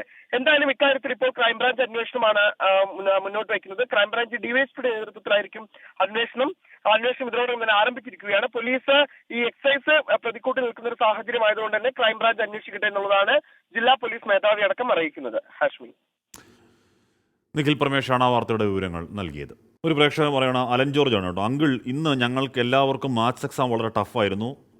എന്തുന്നാ ഞങ്ങളെ ഇങ്ങനെ കഷ്ടപ്പെടുത്തുന്നത്? പ്ലീസ് റിപ്ലൈ താ please. So hard was the maths exam +1 എന്നൊക്കെ പറഞ്ഞ് കരയാണ് കേട്ടോ അലൻ ജോർജ്. സാറല്ലേ മോനെ, ഒരു വർഷം ഉണ്ടാവില്ല, ജയിക്കും നല്ല മാർക്കും കിട്ടും. ഇപ്പോൾ നിനക്ക് എക്സാം പാടാകുമ്പോഴത്തേക്ക് അതിൻ്റെ വാല്യുവേഷൻ ഒന്ന് അയവിലൊക്കെ അല്ലേ ചെയ്യുള്ളൂ. പേടിക്കണ്ട. ഒരു രാജ്യം ഒരു തെരഞ്ഞെടുപ്പ് നിർദ്ദേശത്തിൽ രാംനാഥ് കോവിന്ദ് സമിതി രാഷ്ട്രപതിക്ക് റിപ്പോർട്ട് സമർപ്പിച്ചു. 18,626 പേജുള്ള റിപ്പോർട്ടാണ് സമർപ്പിച്ചത്. 2029 മുതൽ ഒരു രാജ്യം ഒരു തെരഞ്ഞെടുപ്പ് നടപ്പാക്കണം എന്ന റിപ്പോർട്ടിൽ നിർദ്ദേശം ഉണ്ട് എന്നാണ് വിവരം. 5 മാസത്തിന് മുൻപാണ് രാംനാഥ് കോവിന്ദ് സമിതി പ്രവർത്തനം ആരംഭിച്ചത്. 191 ദിവസത്തെ നടപടികൾക്ക് ശേഷം 18,626 പേജുകളുള്ള റിപ്പോർട്ട് രാഷ്ട്രപതിക്ക് സമർപ്പിച്ചു. 8 സെക്ഷനുകളിലായാണ് റിപ്പോർട്ട്. ഒരു രാജ്യം ഒരു തെരഞ്ഞെടുപ്പ് പദ്ധതിക്ക് അനുകൂലമായ നിലപാടാണ് റിപ്പോർട്ട് മുന്നോട്ട് വയ്ക്കുന്നത്. 1951-67 കാലഘട്ടത്തിൽ നടന്ന തെരഞ്ഞെടുപ്പ് റിപ്പോർട്ടിൽ പദ്ധതിക്ക് അനുകൂലമായി ചൂണ്ടിക്കാട്ടുന്നു. ഒരു രാജ്യം ഒരു തെരഞ്ഞെടുപ്പ് രാജ്യത്തിന് പുതുമയുള്ളതല്ലെന്നാണ് സമിതിയുടെ വിലയിരുത്തൽ. രാഷ്ട്രീയ കാരണങ്ങളാലാണ് ഒരുമിച്ച് നടന്ന തെരഞ്ഞെടുപ്പുകൾ രാജ്യത്ത് പല കാലങ്ങളിലായതെന്ന അഭിപ്രായവും റിപ്പോർട്ട് ഉൾക്കൊള്ളുന്നു. പദ്ധതി വഴി സാമ്പത്തികമായി രാജ്യത്തിനുണ്ടാകുന്ന നേട്ടങ്ങളും റിപ്പോർട്ട് വിവരിക്കുന്നുണ്ട്. രാഷ്ട്രപതിക്ക് കൈമാറിയ റിപ്പോർട്ടിൽ ഉചിതമായ തീരുമാനം ഇനി മന്ത്രിസഭ കൈക്കൊള്ളും. ആർ രാധാകൃഷ്ണൻ, 24, ഡൽഹി. രാജേന്ദ്രൻ ചോദിക്കുന്നുണ്ട്, ഹാഷ്മി ഞായറാഴ്ച പുലികൾ അവതരിക്കുമെന്ന് ചോദിക്കുന്നുണ്ട്. ഇലക്ഷൻ പുലികൾ ആഞ്ഞ് നിറഞ്ഞ് കളിക്കുമ്പോഴത്തേക്ക് നമ്മൾ പാവം പുലികൾ ഇറങ്ങി എറിക്കുമോ? സംശയമുണ്ട്, നോക്കാം നമുക്ക്. വെൽക്കം ബാക്ക് പ്രിയപ്പെട്ട പ്രേക്ഷകരെ. അപ്പോൾ സമയം 1:43:21 ജ്ഞാനേഷ് കുമാറും സുഖ്ബീർ കുമാർ സന്ധുവും പുതിയ തെരഞ്ഞെടുപ്പ് കമ്മീഷണർമാർ. ജ്ഞാനേഷ് കുമാർ കേരള മോഡൽ ഉദ്യോഗസ്ഥനാണ്. തെരഞ്ഞെടുപ്പ് കമ്മീഷണർമാരെ തിരഞ്ഞെടുക്കാനുള്ള നിയമന സമിതി യോഗം അവസാനിച്ചു. ആർ രാധാകൃഷ്ണൻ ചേരുന്നു. ആർക്കെ നമ്മൾ കേട്ട പേരുകളല്ല അല്ലേ? പേരുകൾ ഇതൊരു വലിയ പട്ടിക ഉണ്ടായിരുന്നു ഹാഷ്മി. അതിലൊരു കരട് പട്ടികയിൽ ഉൾപ്പെട്ടിരുന്നവരല്ല ഇതെന്ന് മനസ്സിലാക്കാനായിട്ട് സാധിക്കുന്നുണ്ട്. ഏതായാലും 2 പേരുകളിലേക്ക് എത്തിയിരിക്കുന്നു. ഇവരുടെ ഉത്തരവ് ഇതുമായി ബന്ധപ്പെട്ട ഔദ്യോഗിക പ്രഖ്യാപനമായിട്ട് അല്പസമയത്തിനകം മാത്രമാണ് പുറത്തിറങ്ങുന്നത്. ഈ ജ്ഞാനേഷ് കുമാർ കേരള കേഡർ IAS ഉദ്യോഗസ്ഥനാണ്. സുഖ്ബീർ കുമാർ സന്ധു പഞ്ചാബ് കേഡർ IAS ഉദ്യോഗസ്ഥനാണ്. രണ്ടുപേരും ഡെപ്യൂട്ടേഷൻ ഡൽഹിയിൽ ഉള്ള ഒരു സാഹചര്യത്തിലാണ് അവരുടെ പേരുകൾ പരിഗണിക്കുകയും അവരെ തെരഞ്ഞെടുക്കുകയും ചെയ്തത്. ഈ ജ്ഞാനേഷ് കുമാർ കേരള ഹൗസിൻ്റെ റെസിഡന്റ് കമ്മീഷണറായി അടക്കം ചുമതല വഹിച്ച ഉദ്യോഗസ്ഥനാണ്. അങ്ങനെ മലയാളി മാധ്യമ പ്രവർത്തകർക്കൊക്കെ വളരെ അടുപ്പമുള്ള ഒരു ഉദ്യോഗസ്ഥനാണ്.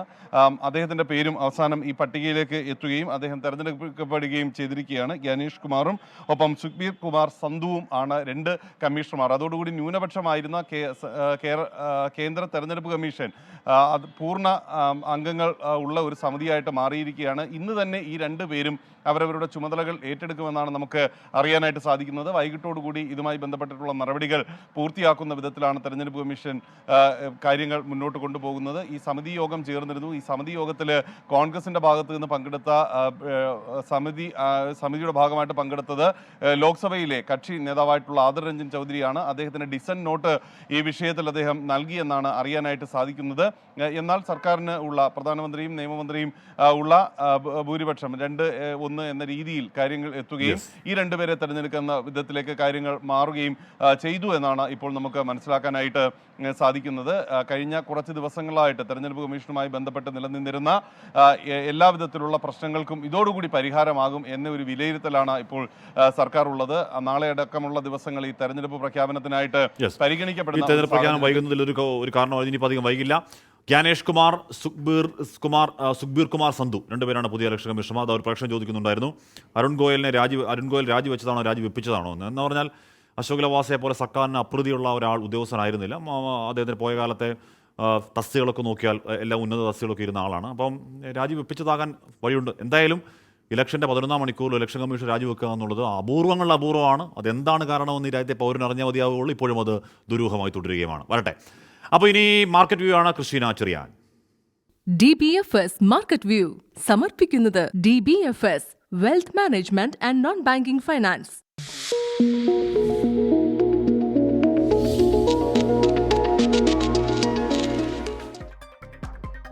Good afternoon. മാർക്കറ്റ് വ്യൂവിലേക്ക് സ്വാഗതം. നോക്കാം ഹെഡ്ലൈൻസ്. തകർച്ചയിൽ നിന്ന് തിരിച്ചുകയറി വിപണികൾ. സെൻസെക്സ് 500 പോയിന്റ് വരെ കൂടി. ദേശീയ ഓഹരി വിപണി 22,000-ന് മുകളിൽ. സ്മോൾ ക്യാപ് സൂചിക 3% ഉയർന്നു. അശ്ലീല ഉള്ളടക്കമുള്ള 18 OTT പ്ലാറ്റ്ഫോമുകൾ നിരോധിച്ചു കേന്ദ്രം. നിരോധിച്ചവയിൽ മലയാളം OTT പ്ലാറ്റ്ഫോമുകളും അനുബന്ധ വെബ്സൈറ്റുകളും സോഷ്യൽ മീഡിയ അക്കൗണ്ടുകളും ബ്ലോക്ക് ചെയ്തെന്ന് വാർത്താവിതരണ പ്രക്ഷേപണ മന്ത്രാലയം. തീരുമാനം ആവർത്തിച്ചുള്ള മുന്നറിയിപ്പുകൾക്ക് ശേഷമെന്ന് കേന്ദ്രമന്ത്രി അനുരാഗ് സിംഗ് ഠാക്കൂർ. ബ്ലോക്ക് ചെയ്ത 7 ആപ്പുകൾ പ്ലേ സ്റ്റോറിലും 3 ആപ്പ് സ്റ്റോറിലും ലഭ്യം. സേവനം ആരംഭിച്ച് 10 മാസത്തിൽ 17.5 ലക്ഷം യാത്രക്കാരുമായി കൊച്ചി വാട്ടർ മെട്രോ. നേട്ടം 3 റൂട്ടുകളിൽ നിന്ന് 4 ടെർമിനലുകൾ കൂടി ഇന്ന് വൈകിട്ട് മുഖ്യമന്ത്രി ഉദ്ഘാടനം ചെയ്യും. ഞായറാഴ്ച രാവിലെ മുതൽ പുതിയ റൂട്ടുകളിൽ സർവീസ് ആരംഭിക്കും. പരമാവധി ടിക്കറ്റ് നിരക്ക് 40 രൂപ. ഇന്ത്യയുടെ വളർച്ചാ നിരക്ക് പ്രവചനം ഉയർത്തി റേറ്റിംഗ് ഏജൻസി ഫിച്ച്. 2025-ലെ വളർച്ചാ നിരക്ക് 6.5% നിന്ന് 7%. ഇന്ത്യൻ സമ്പദ് വ്യവസ്ഥ ശക്തമായ വിപുലീകരണം തുടരുമെന്ന് പ്രതീക്ഷിക്കുമെന്നും ഫിച്ച് റിപ്പോർട്ട്. ചൈനയുടെ വളർച്ച കുറയുമെന്ന് പ്രവചനം. രാജ്യത്ത് മൊത്തവില അടിസ്ഥാനമാക്കിയ വിലക്കയറ്റം 4 മാസത്തെ ഏറ്റവും കുറഞ്ഞ നിരക്കിൽ. ജനുവരിയിൽ 0.27% വിലക്കയറ്റം 0.2 കുറഞ്ഞു. ഭക്ഷ്യവില ഉയർന്നു തന്നെ. രാജ്യത്ത് ബാങ്കുകൾക്കും ബാങ്കിതര ധനകാര്യ സ്ഥാപനങ്ങൾക്കുമെതിരായ പരാതികളിൽ 68.2% വർധനയെന്ന് RBI ഇന്റഗ്രേറ്റഡ് ഓംബുഡ്സ്മാൻ സ്കീമിന്റെ കണക്കുകൾ. ഏറ്റവും അധികം ആശങ്ക മൊബൈൽ ബാങ്കിങ്ങിൽ. പരാതികളേറെയും ചണ്ഡീഗഡ്, ഡൽഹി, ഹരിയാന, രാജസ്ഥാൻ, ഗുജറാത്ത് സംസ്ഥാനങ്ങളിൽ നിന്ന്. പരാതികൾ കൈകാര്യം ചെയ്യുന്നതിന് RBIക്ക് 144 കോടി രൂപ ചെലവ്. ഡിജിറ്റൽ തട്ടിപ്പുകൾ, ഇടപാടുകളിലെ കാലതാമസം, ലോൺ നിബന്ധനകളിലെ ആശയവിനിമയത്തിന്റെ കുറവ് എന്നിവയിലടക്കം പരാതികൾ. ഇന്നലത്തെ ആ ഒരു ബ്ലാക്ക് വെനസ്ഡേക്ക് ശേഷം വിപണികൾ തിരിച്ചു കയറുന്ന ഒരു കാഴ്ചയാണ് കണ്ടത്. രാവിലെ വിപണി ഒരു ഇടിവിലായിരുന്നു. അതിനുശേഷം നേരിയ നേട്ടത്തിലേക്ക് വന്നു. പിന്നീട് 500 പോയിന്റ് വരെ കൂടിയ സെൻസെക്സ് ഇപ്പോൾ ഒരല്പം താഴ്ന്ന വ്യാപാരം നടക്കുകയാണ്. നമുക്ക് ദേശീയ ഓഹരി വിപണിയിലേക്ക് പോയി കഴിഞ്ഞാൽ 133 പോയിന്റ് ഉയർന്ന് 22,130-ലാണ് ഇപ്പോൾ വ്യാപാരം നടക്കുന്നത്. നിഫ്റ്റി ബാങ്ക് ഓഹരികൾ മേഖല നഷ്ടത്തിലാണ്. അതേസമയം ഫൈനാൻഷ്യൽ സർവീസസ് ഓഹരികൾ ഒരു നേരിയ നേട്ടമാണ് കാണിക്കുന്നത്. ഇതൊക്കെ ഒരു ചാഞ്ചാട്ടമാണ്. അതായത് ഒരു 15 മിനിറ്റ് 20 മിനിറ്റിൽ മാറി മറിയുന്ന ഒരു ഘട്ടമാണ് ഇന്ന് കണ്ടുകൊണ്ടിരിക്കുന്നത്. ഇനി ബോംബെ ഓഹരി സൂചികയിലേക്ക് വന്നു കഴിഞ്ഞാൽ 262 പോയിന്റ് ഉയർന്ന് 73,023 എന്ന നിലയിലാണ്. എന്തായാലും ദേശീയ ഓഹരി വിപണി 22,000-ന് മുകളിലും ബോംബെ ഓഹരി സൂചിക 73,000-ന് മുകളിലുമാണ് വ്യാപാരം നടക്കുന്നത്. ഇനി ഡോളർ രൂപ സൂചിക നോക്കിക്കഴിഞ്ഞാൽ രൂപയ്ക്ക് നേരിയ നേട്ടം. രാവിലെ ഡോളറായിരുന്നു മുന്നിൽ, ഇപ്പോൾ രൂപയ്ക്ക് നേരിയ നേട്ടമുണ്ട്.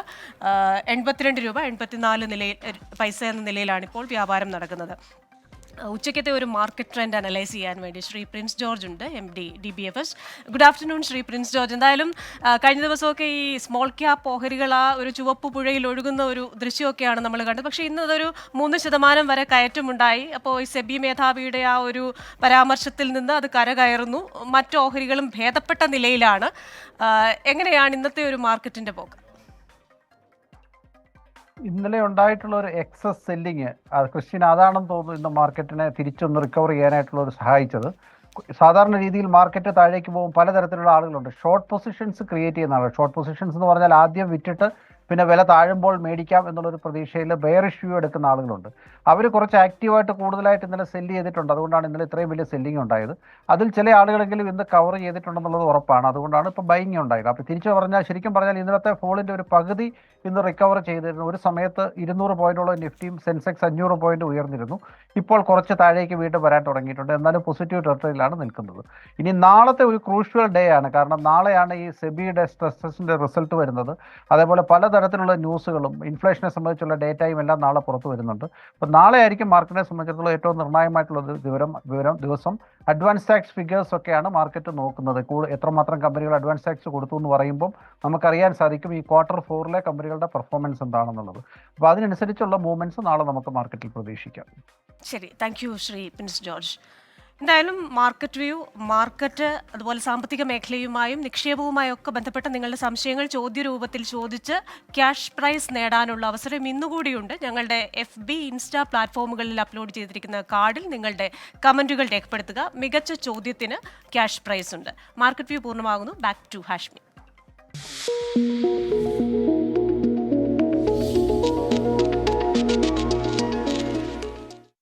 DBFS മാർക്കറ്റ് വ്യൂ സമർപ്പിക്കുന്നത് DBFS wealth management and non banking finance. Welcome back പ്രിയപ്പെട്ട പ്രേക്ഷകരെ. സമയം 1:51:28 അപ്പോൾ നമ്മുടെ വാർത്തായാത്ര അങ്ങനെ തുടരുകയാണ്. പൗരത്വ ഭേദഗതി നിയമത്തിൽ നിന്ന് പിന്നോട്ടില്ലെന്ന് പറയുന്നു ഷാ.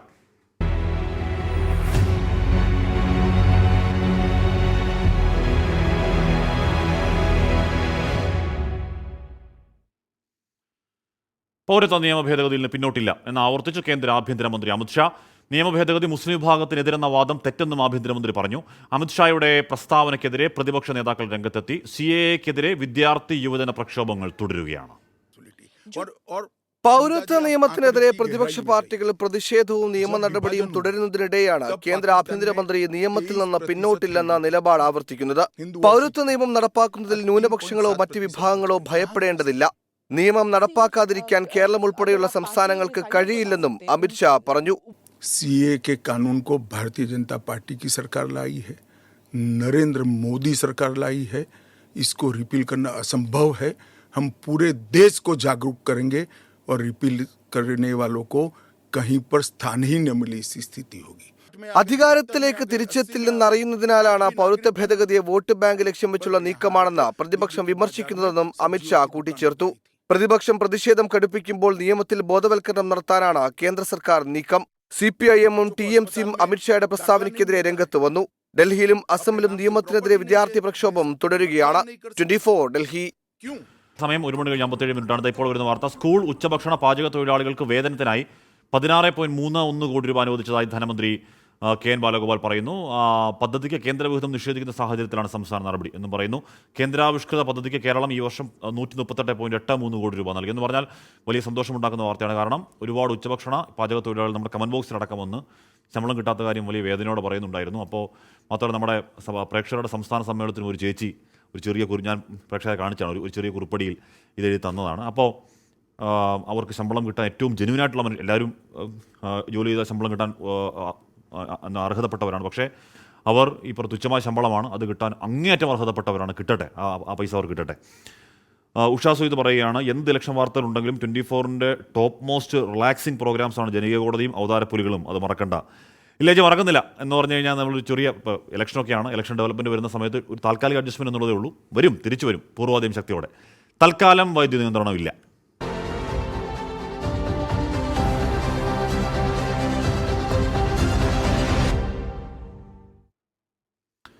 സംസ്ഥാനത്ത് വൈദ്യുതി ഉപയോഗം കുത്തനെ വർദ്ധിച്ചെങ്കിലും നിയന്ത്രണങ്ങൾ ഏർപ്പെടുത്തില്ല. ഉയർന്ന നിരക്കിൽ പവർ എക്സ്ചേഞ്ചിൽ നിന്നും വൈദ്യുതി വാങ്ങാൻ ബോർഡിന് സർക്കാർ അനുമതി നൽകും. മുഖ്യമന്ത്രിയുടെ അധ്യക്ഷതയിൽ ഇന്ന് ചേരുന്ന യോഗം ഇക്കാര്യത്തിൽ തീരുമാനമെടുക്കും. വേനൽ കടുത്തതോടെ വൈദ്യുതി ഉപയോഗവും കുത്തനെ വർദ്ധിക്കുകയാണ്. പ്രതിദിന ഉപയോഗം 100 ദശലക്ഷം യൂണിറ്റ് കഴിഞ്ഞതോടെ സംസ്ഥാനത്ത് വൈദ്യുതി പ്രതിസന്ധിയും രൂക്ഷമായി. എന്നാൽ തൽക്കാലം നിയന്ത്രണങ്ങൾ ഏർപ്പെടുത്തേണ്ടതില്ലെന്നാണ് സർക്കാർ തീരുമാനം. ലോക്സഭാ തെരഞ്ഞെടുപ്പ് അടുത്തിരിക്കുന്ന സാഹചര്യത്തിൽ നിയന്ത്രണങ്ങൾ ഒഴിവാക്കണമെന്ന് സർക്കാർ ബോർഡിന് നിർദ്ദേശം നൽകും. പകരം ഉയർന്ന വിലയ്ക്ക് പവർ എക്സ്ചേഞ്ചിൽ നിന്നും വൈദ്യുതി വാങ്ങാൻ ബോർഡിന് അനുമതി നൽകും. മുഖ്യമന്ത്രിയുടെ അധ്യക്ഷതയിൽ ചേരുന്ന യോഗത്തിൽ വൈദ്യുതി മന്ത്രി K. കൃഷ്ണൻകുട്ടി, ധനമന്ത്രി KN ബാലഗോപാൽ, ജലവിഭവ മന്ത്രി റോഷി അഗസ്റ്റിൻ എന്നിവരും ചീഫ് സെക്രട്ടറി അടക്കമുള്ള ഉന്നത ഉദ്യോഗസ്ഥരും പങ്കെടുക്കും. വൈദ്യുതി പ്രതിസന്ധി മറികടക്കാനുള്ള മാർഗങ്ങൾ യോഗം ചർച്ച ചെയ്യും. ദീർഘകാല കരാർ പുനഃസ്ഥാപിച്ചെങ്കിലും വൈദ്യുതി നൽകാൻ കമ്പനികൾ തയ്യാറായിട്ടില്ല. ഈ കമ്പനികളെ കരിമ്പട്ടികയിൽപ്പെടുത്തണമെന്ന ബോർഡ് ആവശ്യപ്പെടും. 465 മെഗാവാട്ടിൻ്റെ കുറവുണ്ടാകുന്ന സാഹചര്യത്തിൽ ഈ കമ്പനികളുമായി സർക്കാർ ചർച്ച നടത്തുന്നതിലും യോഗം തീരുമാനമെടുക്കും. വിവിധ വകുപ്പുകൾ KSEBക്ക് നൽകാനുള്ള കുടിശ്ശികയിലും തീരുമാനമുണ്ടാകും. 24 തിരുവനന്തപുരം. ഷിംന ഷാജി പറയുന്നുണ്ട്, good afternoon Ashmika, +1 maths exam വളരെ ബുദ്ധിമുട്ടായിരുന്നു, ഇമ്പ്രൂവ്മെൻറ്റ് എക്സാം നടത്താൻ ശിവൻകുട്ടി സാറിനോടൊന്ന് പറയോ എന്ന് ചോദിക്കുന്നുണ്ട്. അപ്പോൾ 2-3 കുട്ടികൾ പറഞ്ഞായിരുന്നു കണക്ക് കടുത്തു എന്ന് പറയുന്നുണ്ടായിരുന്നു. അപ്പോൾ ഇമ്പ്രൂവ്മെൻറ്റ് കുഴപ്പമില്ലാന്നേ, നല്ല മാർക്കിൽ ജയിക്കും എല്ലാവരും. കാട്ടാന ഭീതി ഒഴിയുന്നില്ല.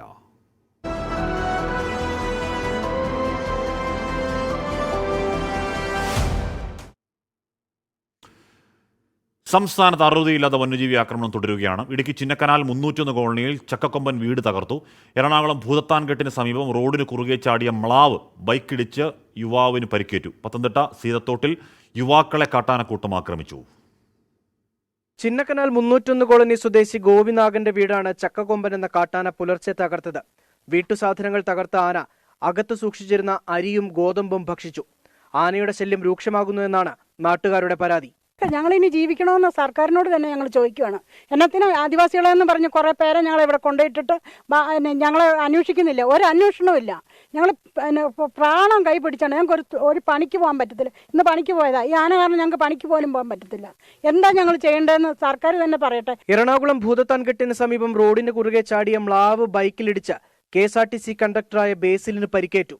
തലയ്ക്കും കൈക്കും പരിക്കേറ്റ ബേസിലിനെ കോട്ടയം മെഡിക്കൽ കോളേജിലേക്ക് മാറ്റി. പെരുമ്പാവൂർ കൂവപ്പടിയിൽ കീച്ചേരി ജോസ് കെ പോളിന്റെ 4 ആടുകളെ വന്യജീവി ആക്രമിച്ചു കൊന്നു. പത്തനംതിട്ട സീതത്തോട്ടിൽ ഇന്നലെ രാത്രി 10:30യോടെയാണ് കാട്ടാന ആക്രമണം ഉണ്ടായത്. കട്ടച്ചിറ സ്വദേശികളായ രഞ്ജു, ഉണ്ണി എന്നിവരെ ആനക്കൂട്ടം ആക്രമിച്ചു. 24 ഇടുക്കി. പൂക്കോട് വെറ്ററിനറി കോളേജിലെ സിദ്ധാർത്ഥന്റെ മരണത്തിൽ കൂടുതൽ തെളിവുകൾ ശേഖരിച്ച് പോലീസ്. കേസിലെ പ്രധാന പ്രതി സിൻജോ ജോൺസനെ ഹോസ്റ്റലിൽ എത്തിച്ച് വീണ്ടും തെളിവെടുത്തു. സിദ്ധാർത്ഥനെ കാലുകൊണ്ട് തൊഴിച്ചു വീഴ്ത്തുന്നതിനിടെ പരിക്കേറ്റ ഇയാൾ കൽപ്പറ്റ ജില്ലാ ആശുപത്രിയിൽ ചികിത്സ തേടിയിരുന്നു. കസ്റ്റഡി കാലാവധി കഴിഞ്ഞതോടെ പ്രതികളെ ഇന്ന് കോടതിയിൽ ഹാജരാക്കും. 16 രാത്രി മുതൽ 17 പുലർച്ചെ വരെ സിദ്ധാർത്ഥനെ മറ്റു പ്രതികൾക്കൊപ്പം ക്രൂരമായി മർദ്ദിച്ചു സിൻജോ ജോൺസൺ. ഹോസ്റ്റലിന്റെ നടുത്തളത്തിൽ അടിവസ്ത്രം മാത്രം ധരിപ്പിച്ച് മർദ്ദനം തുടർന്നു. ചാടിയുയർന്ന സിദ്ധാർത്ഥന്റെ മുഖത്തേക്ക് കാലുകൊണ്ട് തൊഴിച്ചു. ഇതോടെ ഇയാൾക്ക് കാലിന് പരിക്കേറ്റു. 19 രാവിലെ 10 മണിയോടെ കൽപ്പറ്റ ജില്ലാ ആശുപത്രിയിൽ ഇയാൾ ചികിത്സ തേടി. സിദ്ധാർത്ഥന്റെ മരണശേഷമാണ് ചികിത്സ തേടിയത്. ചികിത്സാരേഖകൾ ഹോസ്റ്റലിൽ ഇന്നലെ നടത്തിയ തെളിവെടുപ്പിൽ പോലീസ് കണ്ടെത്തി. ആക്രമണത്തിന് കൂടുതൽ ആയുധങ്ങൾ ഉപയോഗിച്ചിട്ടില്ലെന്നാണ് പോലീസിന്റെ കണ്ടെത്തൽ. മറ്റു പ്രതികളെയും വിശദമായി ചോദ്യം ചെയ്തു. അതേസമയം കലാലയങ്ങളെ കലാപഭൂമികൾ ആക്കരുതെന്നാവശ്യപ്പെട്ട് സാമൂഹ്യ പ്രവർത്തകരുടെ കൂട്ടായ്മ പൂക്കോട് വെറ്റിനറി യൂണിവേഴ്സിറ്റിയിലേക്ക് മാർച്ച് നടത്തി.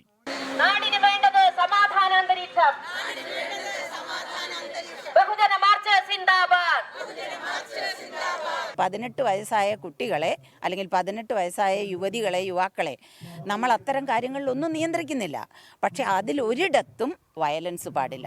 അതിലൊരിടത്തും ഒരു വിദ്യാർത്ഥി മറ്റൊരു വിദ്യാർത്ഥിയെ ശാരീരികമായോ മാനസികമായോ പീഡിപ്പിക്കരുത്. കേസന്വേഷണം ഒരാഴ്ചയ്ക്കകം CBI ഏറ്റെടുക്കുമെന്നാണ് വിവരം. 24 വയനാട്. അപ്പോൾ സിൻജോ എന്ന് പറയുന്ന ഇവൻ ചാടി ചവിട്ടുന്നതിനിടെ അവൻ്റെ കാലിന് പരിക്കേറ്റ് എന്ന് പറഞ്ഞാൽ ആശുപത്രിയിൽ പോയി ചികിത്സിക്കേണ്ട പരിക്ക് പറ്റിയെന്ന് പറഞ്ഞപ്പോഴേക്ക് എന്തൊരു വലിയ ചവിട്ടും ഉപദ്രവമൊക്കെയാണ് സിദ്ധാർത്ഥ് മരിക്കുന്നതിന് മുമ്പ്. അല്ലെങ്കിൽ ആത്മഹത്യയാണോ കൊലപാതകമാണോ എന്നുള്ള കാര്യത്തിൽ തീരുമാനം ഉണ്ടാവട്ടെ. അതിനു മുൻപ് അനുഭവിച്ച മർദ്ദനങ്ങൾ എത്രത്തോളം വലുതാണെന്ന് ഓരോരോ ദിവസങ്ങൾ കൂടുതൽ വ്യക്തമാവുകയാണ്. ഏറ്റവും ഒടുവിൽ നമ്മൾ കണ്ട ആൻറ്റി റായിങ് സെൽ റിപ്പോർട്ടിലടക്കം. ഡോക്ടർ ഷഹനയുടെ ആത്മഹത്യാ കേസിലെ പ്രതി ഡോക്ടർ റുവൈസിന് തിരുവനന്തപുരം മെഡിക്കൽ കോളേജിൽ പഠനം തുടരാം എന്ന് ഹൈക്കോടതി.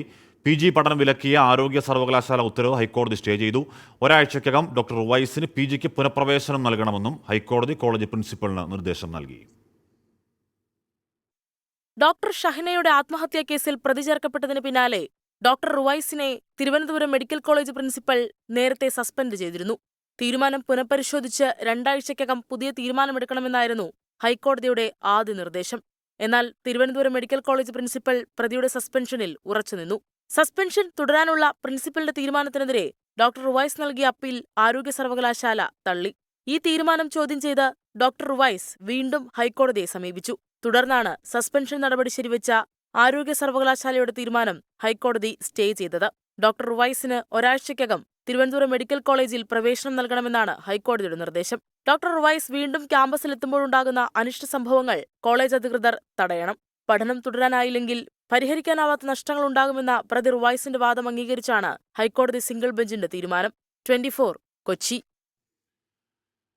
കേന്ദ്ര സർക്കാർ നയങ്ങൾക്കെതിരെ കർഷകരുടെ മഹാപഞ്ചായത്ത് ഇന്ന് ഡൽഹിയിൽ. സംയുക്ത കിസാൻ മോർച്ചയുടെ നേതൃത്വത്തിൽ ഡൽഹി രാംലീല മൈതാനത്താണ് കിസാൻ മസ്ദൂർ മഹാപഞ്ചായത്ത് നടക്കുക. ഡൽഹിയിൽ കനത്ത സുരക്ഷയാണ് ഒരുക്കിയിരിക്കുന്നത്. നിതിൻ അംബുജൻ വിവരങ്ങളുമായി ചേരുന്നു. നിതിനിലേക്ക്. കേന്ദ്ര സർക്കാരിന്റെ കർഷക വിരുദ്ധ നയങ്ങൾക്കെതിരായ മഹാപഞ്ചായത്ത് രാംലീല മൈതാനത്ത് ഇപ്പോൾ പുരോഗമിക്കുകയാണ്. രാവിലെ 10 മണിക്ക് ആരംഭിച്ച മഹാപഞ്ചായത്തിൽ വിവിധ സംസ്ഥാനങ്ങളിലുള്ള 10,000-ലധികം കർഷകർ ഇപ്പോൾ പങ്കെടുക്കുകയാണ്. രാജസ്ഥാൻ, ഹരിയാന, ഉത്തർപ്രദേശ് അടക്കമുള്ള വിവിധ സംസ്ഥാനങ്ങളിലെ കർഷക ഗ്രാമങ്ങളിൽ നിന്നും 10,000-ലധികം കർഷകർ ഇപ്പോൾ ഇവിടെ എത്തിയിട്ടുണ്ട്. വൈകിട്ട് 3 മണി വരെയാണ് ഇത്തരത്തിൽ മഹാപഞ്ചായത്ത് സംഘടിപ്പിക്കാൻ പോലീസിന്റെ അനുമതിയുള്ളത്.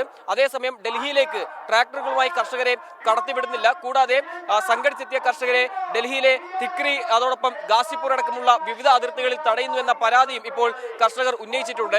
എവിടെയാണോ പോലീസ് തടയുന്നത് അവിടെ തമ്പടിച്ചുകൊണ്ട് പ്രതിഷേധം ശക്തമാക്കുമെന്നാണ് കർഷക സംഘടനകൾ അറിയിച്ചിരിക്കുന്നത്. ഏതാണ്ട് സംയുക്ത കിസാൻ മോർച്ചയുടെ 20-ലധികം കർഷക സംഘടനകളാണ് ഈ രാംലീല മൈതാനത്തെ മഹാപഞ്ചായത്തിൽ ഇപ്പോൾ പങ്കെടുക്കുന്നത്. എന്തായാലും ശക്തമായ പ്രതിഷേധവുമായി മുന്നോട്ട് പോകാൻ തന്നെയാണ് തീരുമാനം. വിവിധ ആവശ്യങ്ങൾ, പ്രത്യേകിച്ചും മിനിമം താങ്ങുവില ഉറപ്പാക്കുക, കൂടാതെ ലഖിംപൂർ കേരിയിൽ കൊല്ലപ്പെട്ട കർഷകർക്ക് നീതി ഉറപ്പാക്കുക, അതോടൊപ്പം കാർഷിക കടങ്ങൾ എഴുതിത്തള്ളണം, ശുബ്കരന്റെ കൊലയാളികൾക്ക് ശിക്ഷ ഉറപ്പാക്കണം, അങ്ങനെ നിരവധി ആവശ്യങ്ങൾ ഉന്നയിച്ചുള്ള മഹാപഞ്ചായത്താണ് ഇപ്പോൾ പുരോഗമിക്കുന്നത്. നേരത്തെ കർഷക സമരം, രണ്ടാം കർഷക സമരം ആരംഭിച്ച ഘട്ടത്തിൽ പിന്നീട് ശംഭു, അതോടൊപ്പം ഖനൌരി അടക്കമുള്ള അതിർത്തികൾ കേന്ദ്രീകരിച്ച് സമരം പുരോഗമിക്കുന്നതിനിടയിലാണ് ഡൽഹിയിലും ഇപ്പോൾ കർഷക പഞ്ചായത്ത് ഇപ്പോൾ തുടരുന്നത്. എന്തായാലും ശക്തമായ പ്രതിഷേധം മുന്നോട്ട് പോകുമ്പോൾ ഡൽഹി പോലീസിന്റെ ഭാഗത്തും കടുത്ത നിയന്ത്രണം ഇപ്പോൾ ഏർപ്പെടുത്തിയിരിക്കുകയാണ്. ഏതാണ്ട് നിശ്ചിത കർഷകരെ മാത്രമേ രാംലീല മൈതാനത്തേക്ക് പ്രവേശിപ്പിക്കുന്നുള്ളൂ. മറ്റ് കർഷകരെല്ലാം തന്നെ അതിർത്തികൾ കേന്ദ്രീകരിച്ച് പോലീസ് തടയുന്നുണ്ട്. എന്തായാലും പോലീസ് തടയുന്നത് വെച്ച് കർഷക പ്രക്ഷോഭം ശക്തമാക്കാനാണ് തീരുമാനം. അതോടൊപ്പം ഏത് നിലയിലാണോ പോലീസ് ഇതിനെ കൈകാര്യം ചെയ്യുന്നത് അതിൽ ശക്തമായ പ്രതിഷേധം കഴിഞ്ഞ ദിവസങ്ങളടക്കം ശംഭുവിലടക്കം ഉയർത്തിയിരുന്നു. അത്തരത്തിൽ ശക്തമായ പ്രതിഷേധവുമായി മുന്നോട്ട് പോകും. കൂടാതെ കേന്ദ്ര സർക്കാരിന്റെ കാർഷിക വിരുദ്ധ നയങ്ങൾക്കെതിരെ പ്രമേയവും ഇന്നത്തെ മഹാപഞ്ചായത്തിൽ പാസാക്കുകയാണ് ഇപ്പോൾ കർഷക മഹാപഞ്ചായത്ത് തീരുമാനിച്ചിരിക്കുന്നത്. അതോടൊപ്പം ഭാവി കർഷക പ്രക്ഷോഭങ്ങൾ എങ്ങനെ മുന്നോട്ട് പോകണം എന്നതിലെ തീരുമാനവും ഇന്നത്തെ മഹാപഞ്ചായത്തിൽ സ്വീകരിക്കും. രാംലീല മൈതാനത്ത് നിന്നും ജോഗേഷ് സിംഗിനൊപ്പം നിതിൻ അംബുജൻ, 24. നിതിൻ അംബുജനാണ് വിവരങ്ങൾ നൽകിയത്. പാലക്കാട്ടെ എക്സൈസ് ഓഫീസിലെ ലോക്കപ്പിൽ പ്രതി മരിച്ച സംഭവത്തിൽ 2 എക്സൈസ് ഉദ്യോഗസ്ഥർക്ക് സസ്പെൻഷൻ. എക്സൈസ് റേഞ്ച് ഓഫീസർ ഇന്നലെ ഡ്യൂട്ടിയിലുണ്ടായിരുന്ന 2 ഉദ്യോഗസ്ഥരെയാണ് Palakkad deputy excise commissioner suspend ചെയ്തത്. വിവരങ്ങളുമായി നിഖിൽ പ്രമേഷ്. നിഖിൽ, കൃത്യനിർവഹണത്തിലെ വീഴ്ചയാകുമല്ലേ സ്വാഭാവികമായും സസ്പെൻഷന്റെ കാരണം? ഇന്നലെ ഡ്യൂട്ടിയിലുണ്ടായിരുന്ന എക്സൈസ് റേഞ്ച് ഓഫീസിൽ ഡ്യൂട്ടിയിലുണ്ടായിരുന്ന 2 ഉദ്യോഗസ്ഥർക്കാണ് ഇപ്പോൾ സസ്പെൻഷൻ നൽകിയിരിക്കുന്നത്.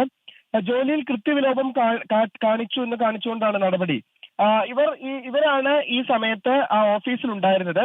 സ്വാഭാവികമായിട്ടും ആ സെല്ല് ശ്രദ്ധിക്കേണ്ടതും ഈ ഉദ്യോഗസ്ഥരുടെ ചുമതലയായിരുന്നു. അവരുടെ ഭാഗത്തു നിന്ന് ആ കാര്യത്തിൽ വീഴ്ചയുണ്ടായി എന്ന് തിരിച്ചറിഞ്ഞതിന്റെ പശ്ചാത്തലത്തിലാണ് അടിയന്തരമായിട്ടുള്ള നടപടി. അതേസമയം ഈ വിഷയത്തിൽ ഇപ്പോൾ ക്രൈംബ്രാഞ്ച് അന്വേഷണം ആരംഭിച്ചിരിക്കുകയാണ്. ക്രൈംബ്രാഞ്ച് ഡിവൈഎസ്പിയുടെ നേതൃത്വത്തിലാണ് ഈ കേസിന്റെ അന്വേഷണം പുരോഗമിക്കുന്നത്. ഭാര്യ ജ്യോതി ഇതൊരു കൊലപാതകമാണ് എന്നുള്ള ആരോപണം ഉന്നയിച്ചതിന് പിന്നാലെയാണ് കേസ് ക്രൈംബ്രാഞ്ച് ഏറ്റെടുക്കുന്ന സാഹചര്യം ഉണ്ടായത്. ഹാഷ്മി. നിഖിൽ പരമേശ്വരാണ് വാർത്തയുടെ വിവരങ്ങൾ നൽകിയത്. കൊച്ചി കോർപ്പറേഷന്റെ മാലിന്യ ശേഖരണ ലോറികൾ റോഡിൽ തടഞ്ഞ് ഫയർഫോഴ്സ്. സുരക്ഷാ മാനദണ്ഡങ്ങൾ പാലിക്കാതെ സർവീസ് നടത്തി അപകടങ്ങൾ ഉണ്ടാക്കിയതിനാണ് നടപടി. കോർപ്പറേഷന്റെ 7ഓളം വാഹനങ്ങൾ നടുറോഡിൽ തടഞ്ഞ് നാട്ടുകാരും പ്രതിഷേധിച്ചു. വിവിധ സ്ഥലങ്ങളിൽ നിന്നും ബ്രഹ്മപുരം പ്ലാന്റിലേക്ക് മാലിന്യങ്ങളുമായി പോകുന്നതാണ് കൊച്ചി കോർപ്പറേഷന്റെ ലോറികൾ. മാലിന്യം റോഡിലേക്ക് വീഴാതിരിക്കാനുള്ള സംവിധാനം ഒരുക്കാതെയാണ് സർവീസ്. ലോറികൾ പോകുന്ന വഴി മുഴുവൻ മലിനജലം. ബൈക്ക് യാത്രികർ തെന്നി വീണ് അപകടമുണ്ടാകുന്നത് പതിവ് കാഴ്ച. വേസ്റ്റ് വെള്ളം റോഡിൽ കൂടെ വീണ് ഓരോ ബൈക്ക് യാത്രക്കാരും വീണുകൊണ്ടിരിക്കുകയാണ്. ഇപ്പോൾ കഴിഞ്ഞ ദിവസം തന്നെ ഒരു ചേച്ചിയുടെ 2 പല്ല് പോയി. ഇന്ന് രാവിലെ തന്നെ ഒരു കുഞ്ഞൻ തള്ളയുടെ വീണു. ഞാനാണ് ആശുപത്രിയിൽ കൊണ്ടുപോയത്. ഇതിൻ്റെ അധികാരപ്പെട്ടവർ കണ്ണു തുറക്കുക ചെയ്യുക. മാലിന്യ വണ്ടികൾക്ക് പിന്നാലെ വിശ്രമമില്ലാതെ പാഞ്ഞ റോഡ് വൃത്തിയാക്കേണ്ട ഗതികേടിലാണ് ഫയർഫോഴ്സ്. സംഭവം പതിവായതോടെയാണ് ലോറികൾ കാക്കനാട് തടഞ്ഞത്. ഈ മാലിന്യ ലോറിയിൽ നിന്നുള്ള വെള്ളമാണ് നോക്കിയേ, വെള്ളം നോക്കിയേ. ഈ വെള്ളം റോഡിൽ വീണ് കഴിയുമ്പോൾ ഇരുചക്ര വാഹനങ്ങൾ തന്നെ വീഴാണ്. അപ്പോൾ നിസ്സാര പരിക്കല്ല പറ്റണത്. നല്ല സ്പീഡിൽ വരുന്ന വാഹനങ്ങളാണെങ്കിൽ വണ്ടി വേറൊരു വഴിക്കും ആള് വേറൊരു വഴിക്കാണ് പോണേ. ഫയർഫോഴ്സിന്റെ ബുദ്ധിമുട്ട് ജില്ലാ ഫയർ ഓഫീസർ കൊച്ചി മേയറെ രേഖാമൂലം അറിയിച്ചു. 24 കൊച്ചി. റമദാൻ മാസത്തിൽ പള്ളിയിൽ സമയം ചെലവഴിച്ചും ഖുർആൻ പാരായണം ചെയ്തും ആത്മീയതയുടെ നിറവിലാണ് വിശ്വാസികൾ. മലപ്പുറം പൊന്നാനിയിൽ നൂറ്റാണ്ടുകളുടെ പൈതൃകമുള്ള പള്ളികളിൽ നിന്നുള്ള വിശേഷങ്ങളിലേക്കാണിനി. ഞാനിപ്പോഴുള്ള ഈ പൊന്നാനി ഹാർബർ മുതൽ കനോലി പ്ലോട്ട് വരെയുള്ള 1/2 കിലോമീറ്റർ ദൂരം സഞ്ചരിച്ചാൽ പള്ളിയിൽ നിന്നുള്ള പ്രാർത്ഥനയുടെ ശബ്ദം ഇടതടവില്ലാതെ കേൾക്കാനാകും. കാരണം മറ്റൊന്നുമല്ല, ഈ പ്രദേശത്ത് മാത്രം നിരവധി പള്ളികളാണ് ഉള്ളത്.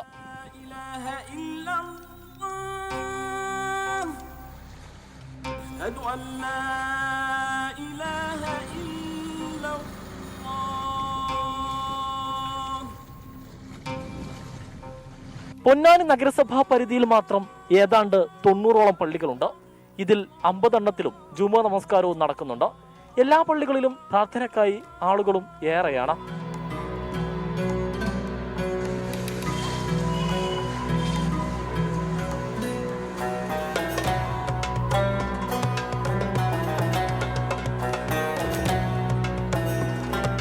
എങ്ങനെ ഇത്രയധികം പള്ളികൾ പൊന്നാനിയിലുണ്ടായി? അതും ഏറെ സൗന്ദര്യവും കൗതുകവും നിറഞ്ഞതുമായ രൂപവും. അതിനുത്തരം ലഭിക്കണമെങ്കിൽ വർഷങ്ങൾ പിറകോട്ട് സഞ്ചരിക്കണം.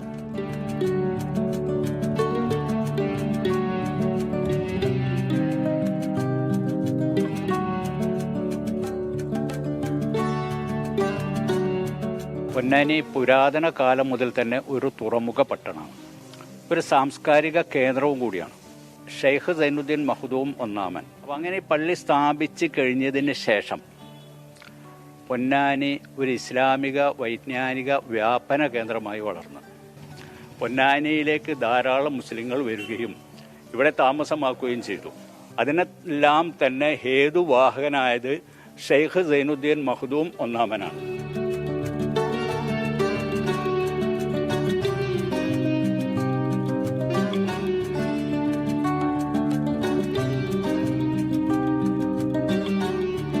നൂറ്റാണ്ടുകളുടെ പൈതൃകമുള്ള പൊന്നാനിയുടെ ചരിത്രത്തോടൊപ്പം ചേർന്ന് നിൽക്കുന്നതാണ് പൊന്നാനിയിലെ പള്ളികളുടെ ചരിത്രവും.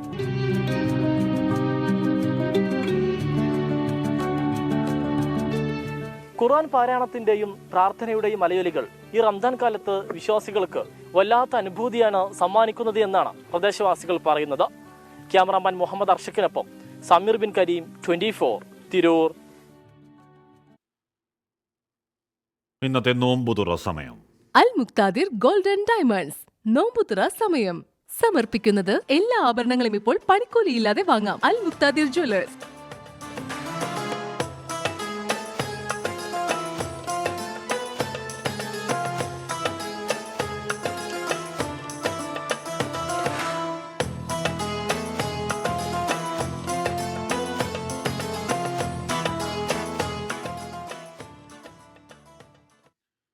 ചെല്ലാനം മത്സ്യബന്ധന തുറമുഖത്ത് മത്സ്യത്തൊഴിലാളികൾക്ക് ടോൾ ഏർപ്പെടുത്തിയതിൽ പ്രതിഷേധം ശക്തമാകുന്നു. കേരളത്തിൽ ഒരിടത്തുമില്ലാത്ത രീതിയിലാണ് ചെല്ലാനത്തെ ടോൾ പിരിവെന്ന് മത്സ്യത്തൊഴിലാളികൾ ചൂണ്ടിക്കാണിക്കുന്നു.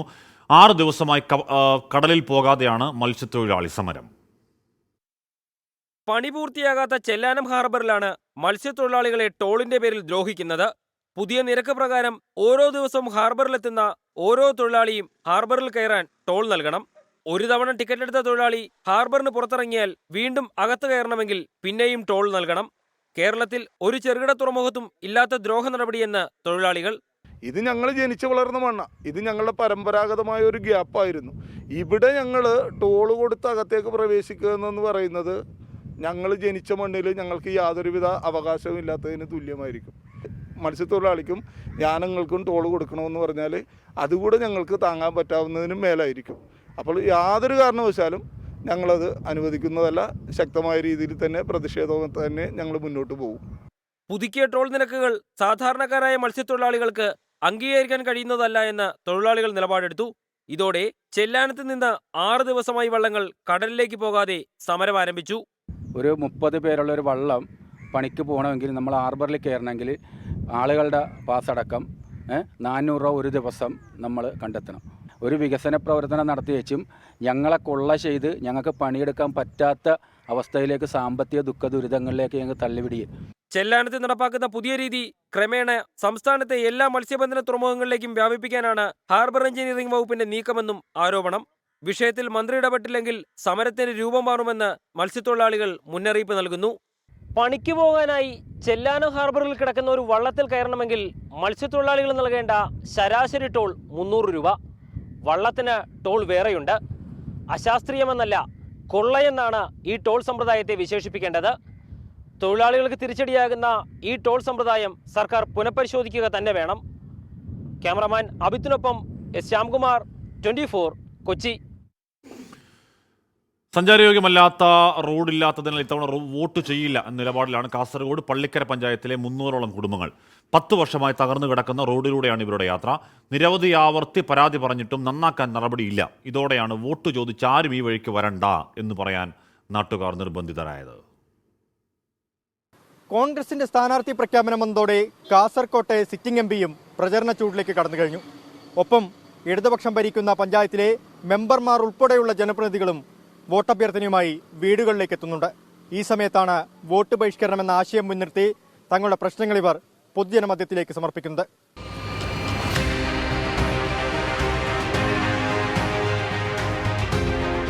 പള്ളിക്കര പഞ്ചായത്തിലെ 2-3 വാർഡുകൾക്കിടയിലാണ് ഈ റോഡ്.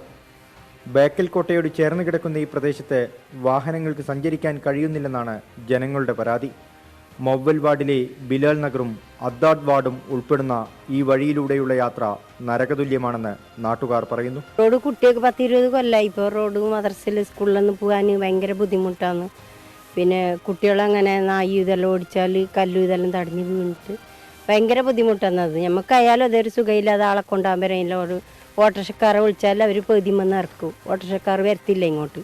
പഞ്ചായത്തിലും MLAയും MP യും ഉൾപ്പെടെയുള്ള ജനപ്രതിനിധികൾക്കും നിരവധി തവണ പരാതി നൽകി.